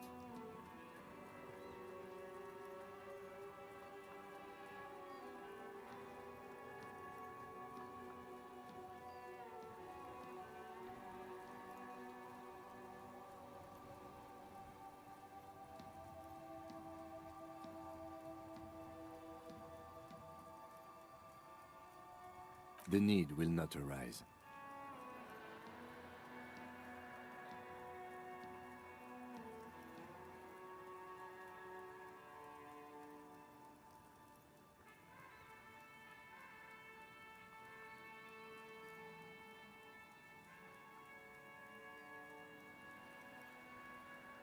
The jackets are meant to complete each other.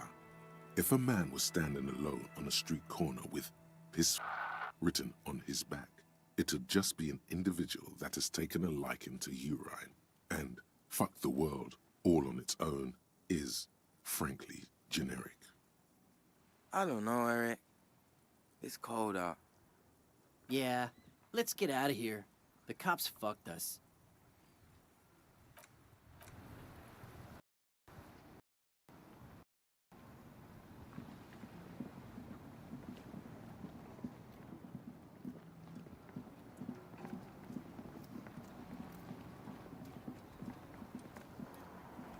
Yes? What about me? Good.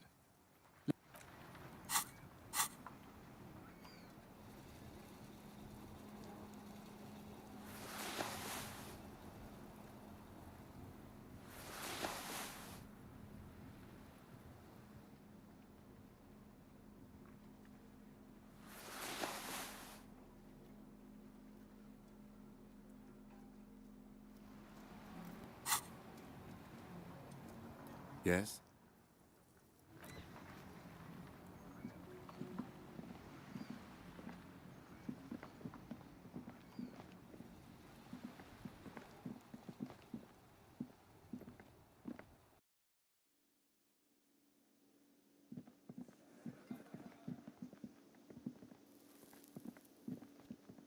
Again?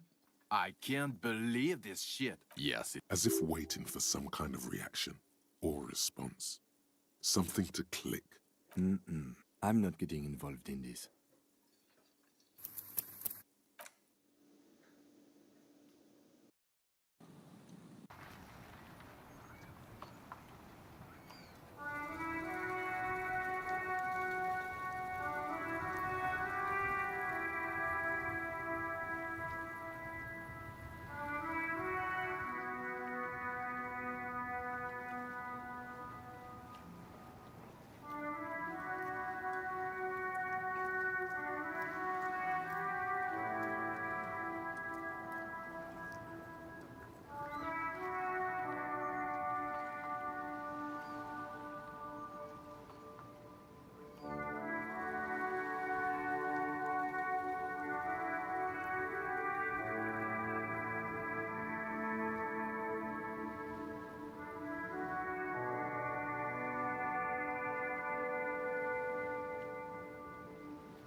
That ride is fucking lightning. Hey, piss. Look who it is. Shrunken cophead material.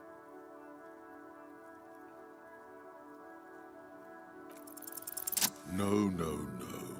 Don't ask. Suggest. What? Yeah. What? He. Shut. Now bring it to the jackets and yes. Please be quiet. What? Fuck you, man. Take them then. Oh, man. Fuck.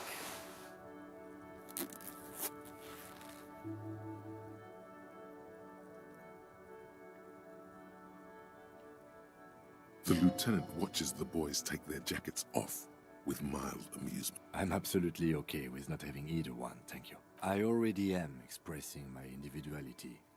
I'm not. I don't have a jacket anymore. Good. I wanted you not to express yours. Cold-hearted cop. Do. The jackets are... I don't know. Yeah, let's get out of here. The cops fucked us.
That right? Hey, you don't know? It's not a question. Don't get into it. The skull? Bestman. Then... If a skull spots The loot. they... I can't wait to become a skull. No, no, no. What? Yeah. What? He... Shut... Now... Please. Fuck you, man. Fuck.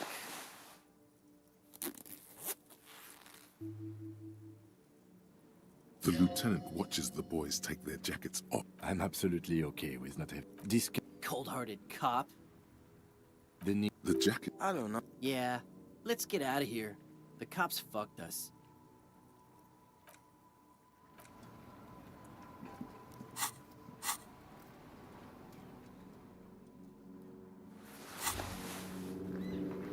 You finally made it, haven't you? Where did that man get such a cool jacket? Did he receive it upon graduating the École Normale? Oh no, believe me, it will be everyone else who's uncomfortable with it. You're safe. No one dares say a word, unless they're, like, from your station and coming to judge you. But what are the chances of that happening?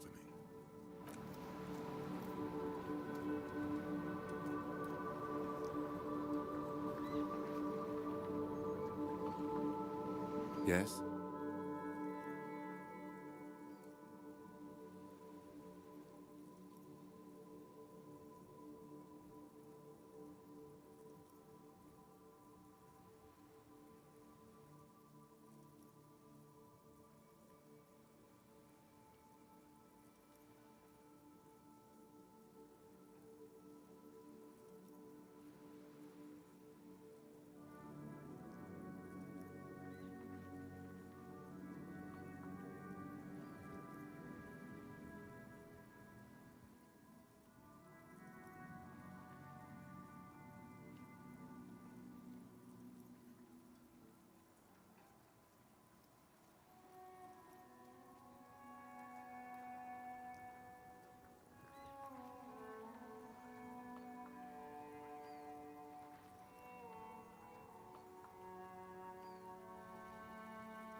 Now it's turning into a kind of a...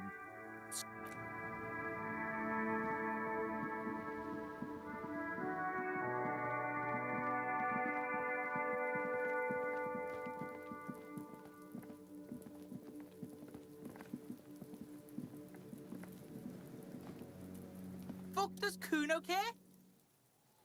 No, Kuno doesn't give a fuck about bugs. So he knows locusts are bugs. Oh my god, I told you that shit is lame! Shut up, C. Now they're gonna take you to lame prison! Deny everything, Kuno. You need to lawyer up. Kuno's not gonna say anything without his lawyer present. Lame. That rings some bells. Could this be connected to Night City? AKA... Oh god, Kuno, no! It's gonna happen now. They're gonna make you lame. Stop it, C.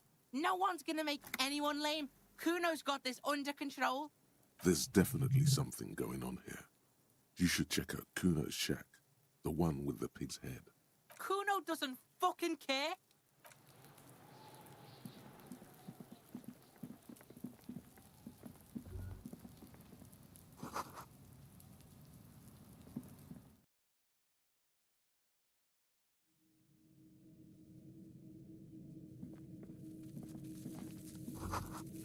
All around you, the hisses and chirps of locusts fill the musky air. The earthen floor of the shack has been shaped into mounds of mud, dotted with little holes for windows.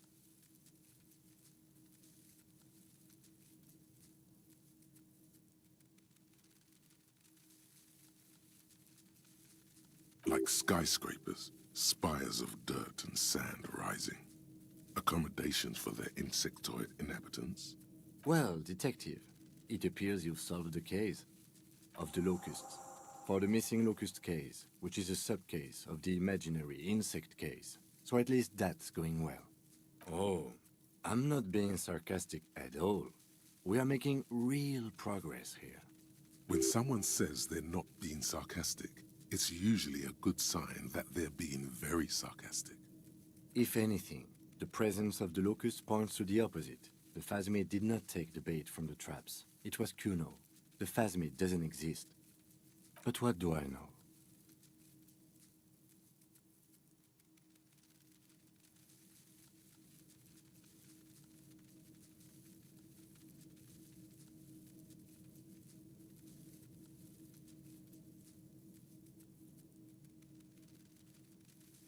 Use your powers of deduction.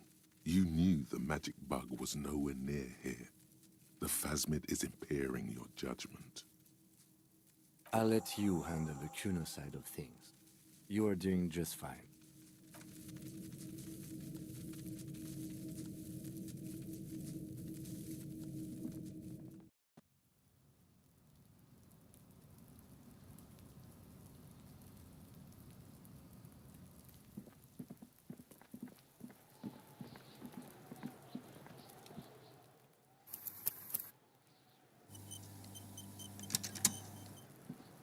Fuck does Kuno care? Yeah. Kuno took the bugs, so what? So it wasn't the phasmid. A wave of disappointment washes over you.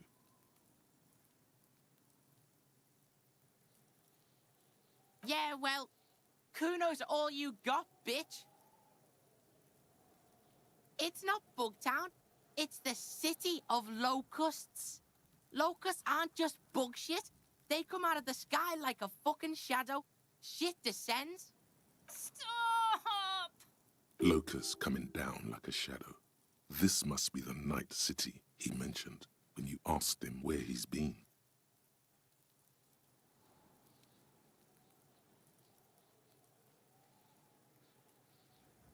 Yeah, Locust City. City of Rage. City of Lights.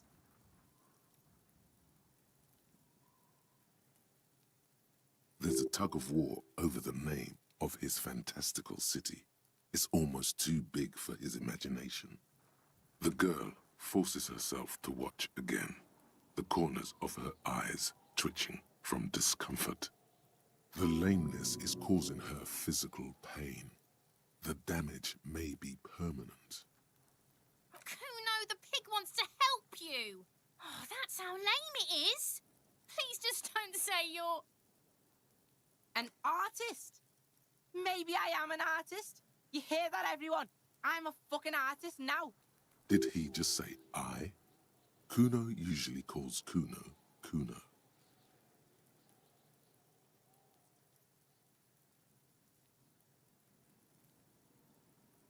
Kuno made Kuno. Kuno says whatever the fuck he wants. There are no rules here, pig. I fucking say I when I wanna, and Kuno when I wanna. Kuno's free. Kuno's free to fucking die, bitch. This is what he sometimes does when things get tense. Oh my God, Kuno! He's gonna make you totally lame in, like, 3 seconds. Don't let him, Kuno. Yo, fuck you, see? Kuno can be what Kuno wants to be. Kuno's his own man. Kuno's free. Kuno made himself into Kuno.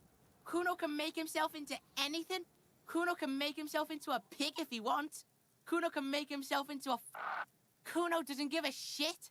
Don't make yourself into a pig, Kuno. You'll have to take me away. In it, you hear snow melting, dripping from the eaves. Someone closing a window. I don't believe you. For once, the boy is lost for words. He turns completely red now, with splotches of white beginning to appear across his face. You've got him. Now convince him to leave the cryptozoologist's traps alone. It don't mean anything. It's shit. Kuno just likes to focus. Kuno likes to concentrate on shit. Build shit when he's zipping hard. Fuck. Pig, you really shouldn't have fucked with Kuno City. Now it's all fucking lame. I don't give a shit. I don't need the locusts anyway. Shit is all lame now. C was right. The girl's face appears again, above the fence, just long enough to make eye contact with Kuno. She doesn't know whether to be glad because Kuno is finally convinced of the lameness, or more worried because of his continued use of the first-person singular. Kuno is Kuno, not I. Kuno's gonna let the fucking locusts die. The fuck are they trying to catch anyway? With the traps? He recognizes the name. Bitches think Kuno doesn't know shit. The fuck out of here. Kuno's tired of this shit. As you leave, you notice his usual rooster-like swaying posture has changed. Slowed down, like clockwork unwinding.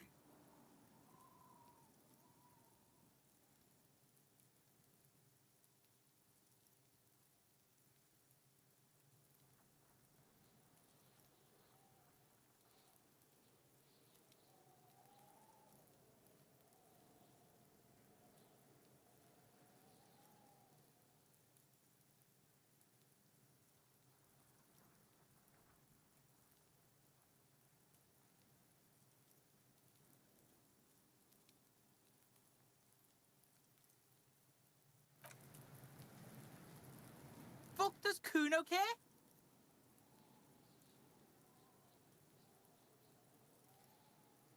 Kuno doesn't fucking care.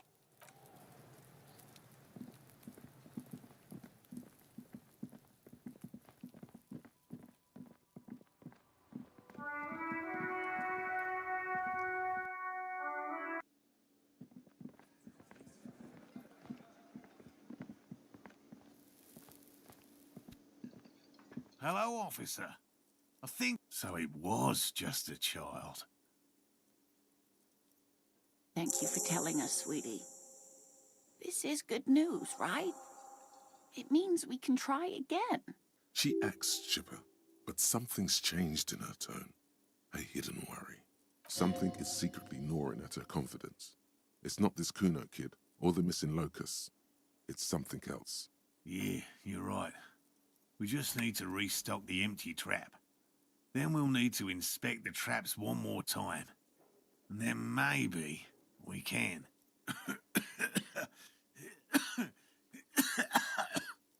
He has a 38-degree fever. His resilience has given way. Darling, I told you to take it easy. You're getting sick. Maybe it's time to go home. You're right, you're right. We can come back next season, when it's warmer. That's just something people tell themselves when they fail.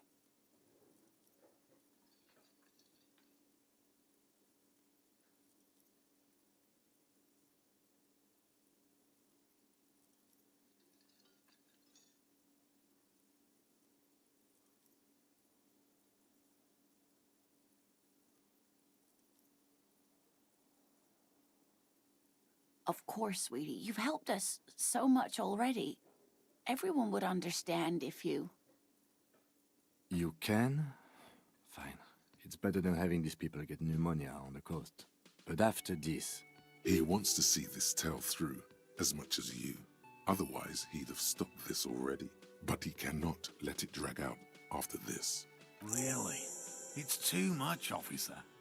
What Morel means is we're grateful for your help. Here's a fresh batch of locusts. They should slide right down the funnel. And thank you again.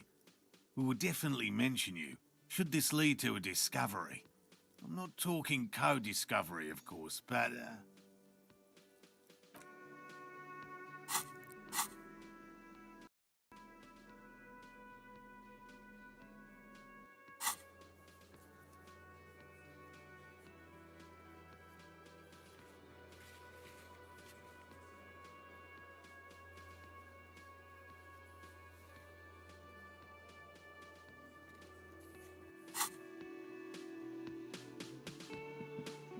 Again?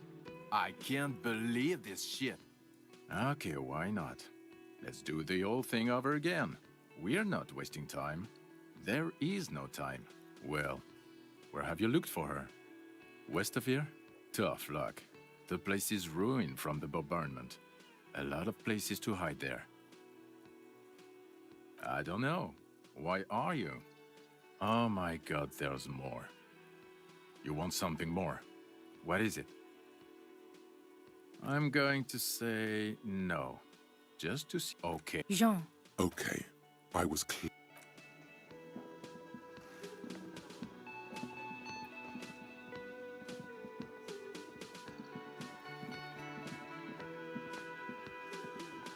Hey, was there something you needed?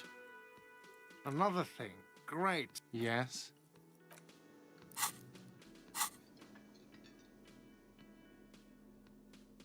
The portal reel is just, you press the large button telling you within a click, then silence for a bit. Then the tape's crying is good. Yup. And the B-side of the tape can got. The lieutenant watches you pack up the boombox.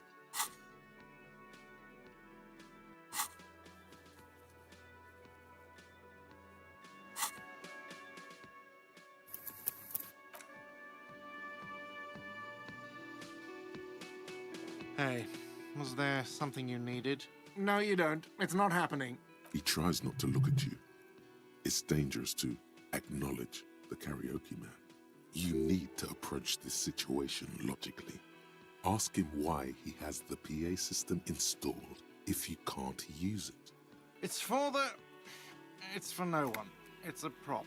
I'm not letting anyone use it after the great karaoke catastrophe of '44. A lot of people got killed because some arsehole wanted to sing karaoke. Okay, yes, it's for some clients. Ha! Well, we don't have any tapes. They all got stolen. The man in the vest and the violet shirt stares at the tape you've just given him. He begins to frown. Hard. Fine, fine. Climb on that stage and do your thing. Just get out of my hair. I'll plug it in for you. Damn this karaoke machine. I'm having it uninstalled, he mumbles to himself. Oh yeah, time to do the damage. Another thing. Great. Yes?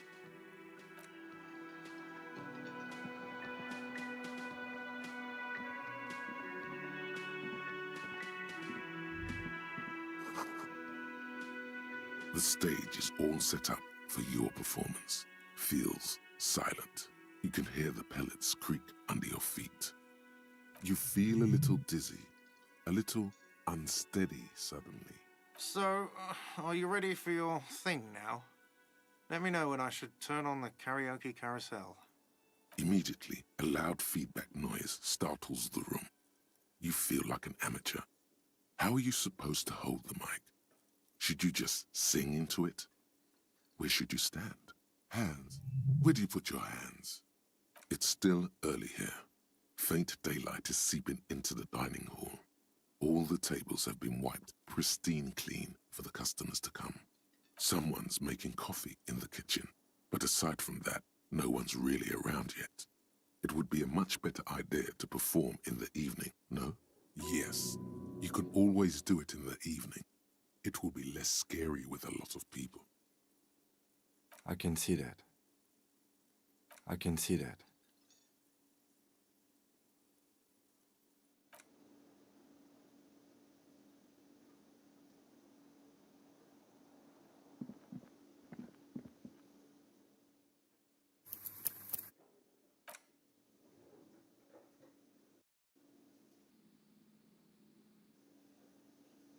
Hey, was that... No, you need to approach... It's for... A lot of people got killed because... Okay, yes, it's for some...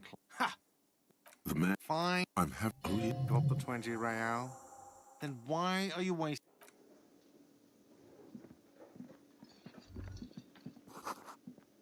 The stage, you feel... So, are you ready for your thing now?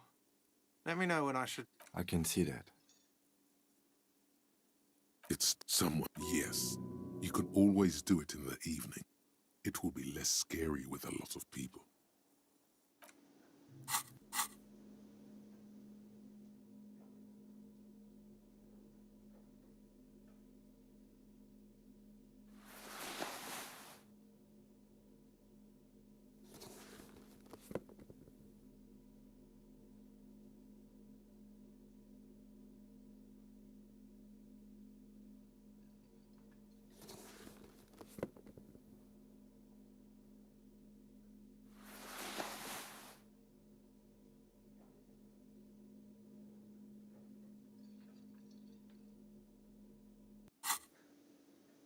The stage is... You feel... So, are you ready for your thing now?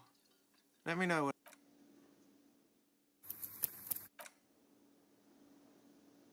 The stage, you... So, are you ready for your... The air is thick with anticipation. The tape clicks into the carousel, and then the music starts.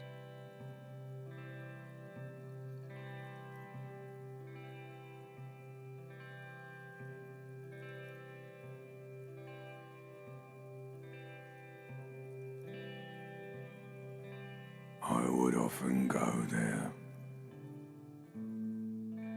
to the tiny church there, the smallest church in Saint-San, though it once was larger. How the realm may rest there,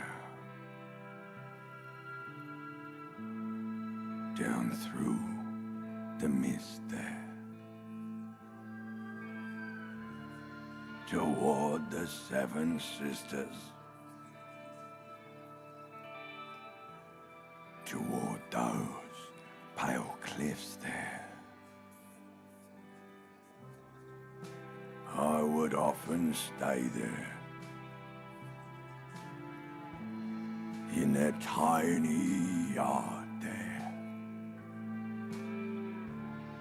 I have been so glad here, looking forward to the past here. But now, you are all alone. None of this matters. No, none of this matters at all.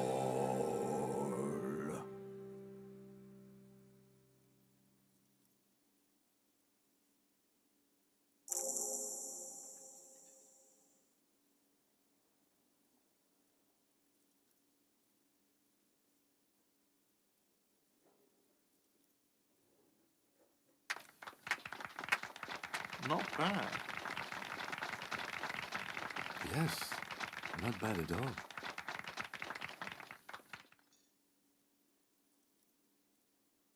Okay, yes. I'm going to unplug the microphone, so you can get off the stage now.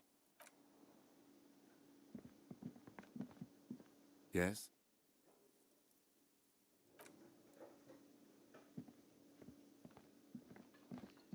Hello, officer.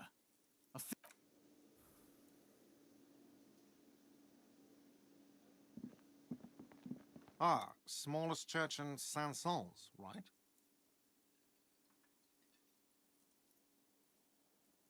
It was all right. Subdued. I might start letting people up there again. Now, what can I do for you? Again? I can't believe this shit. Okay. Neither can I.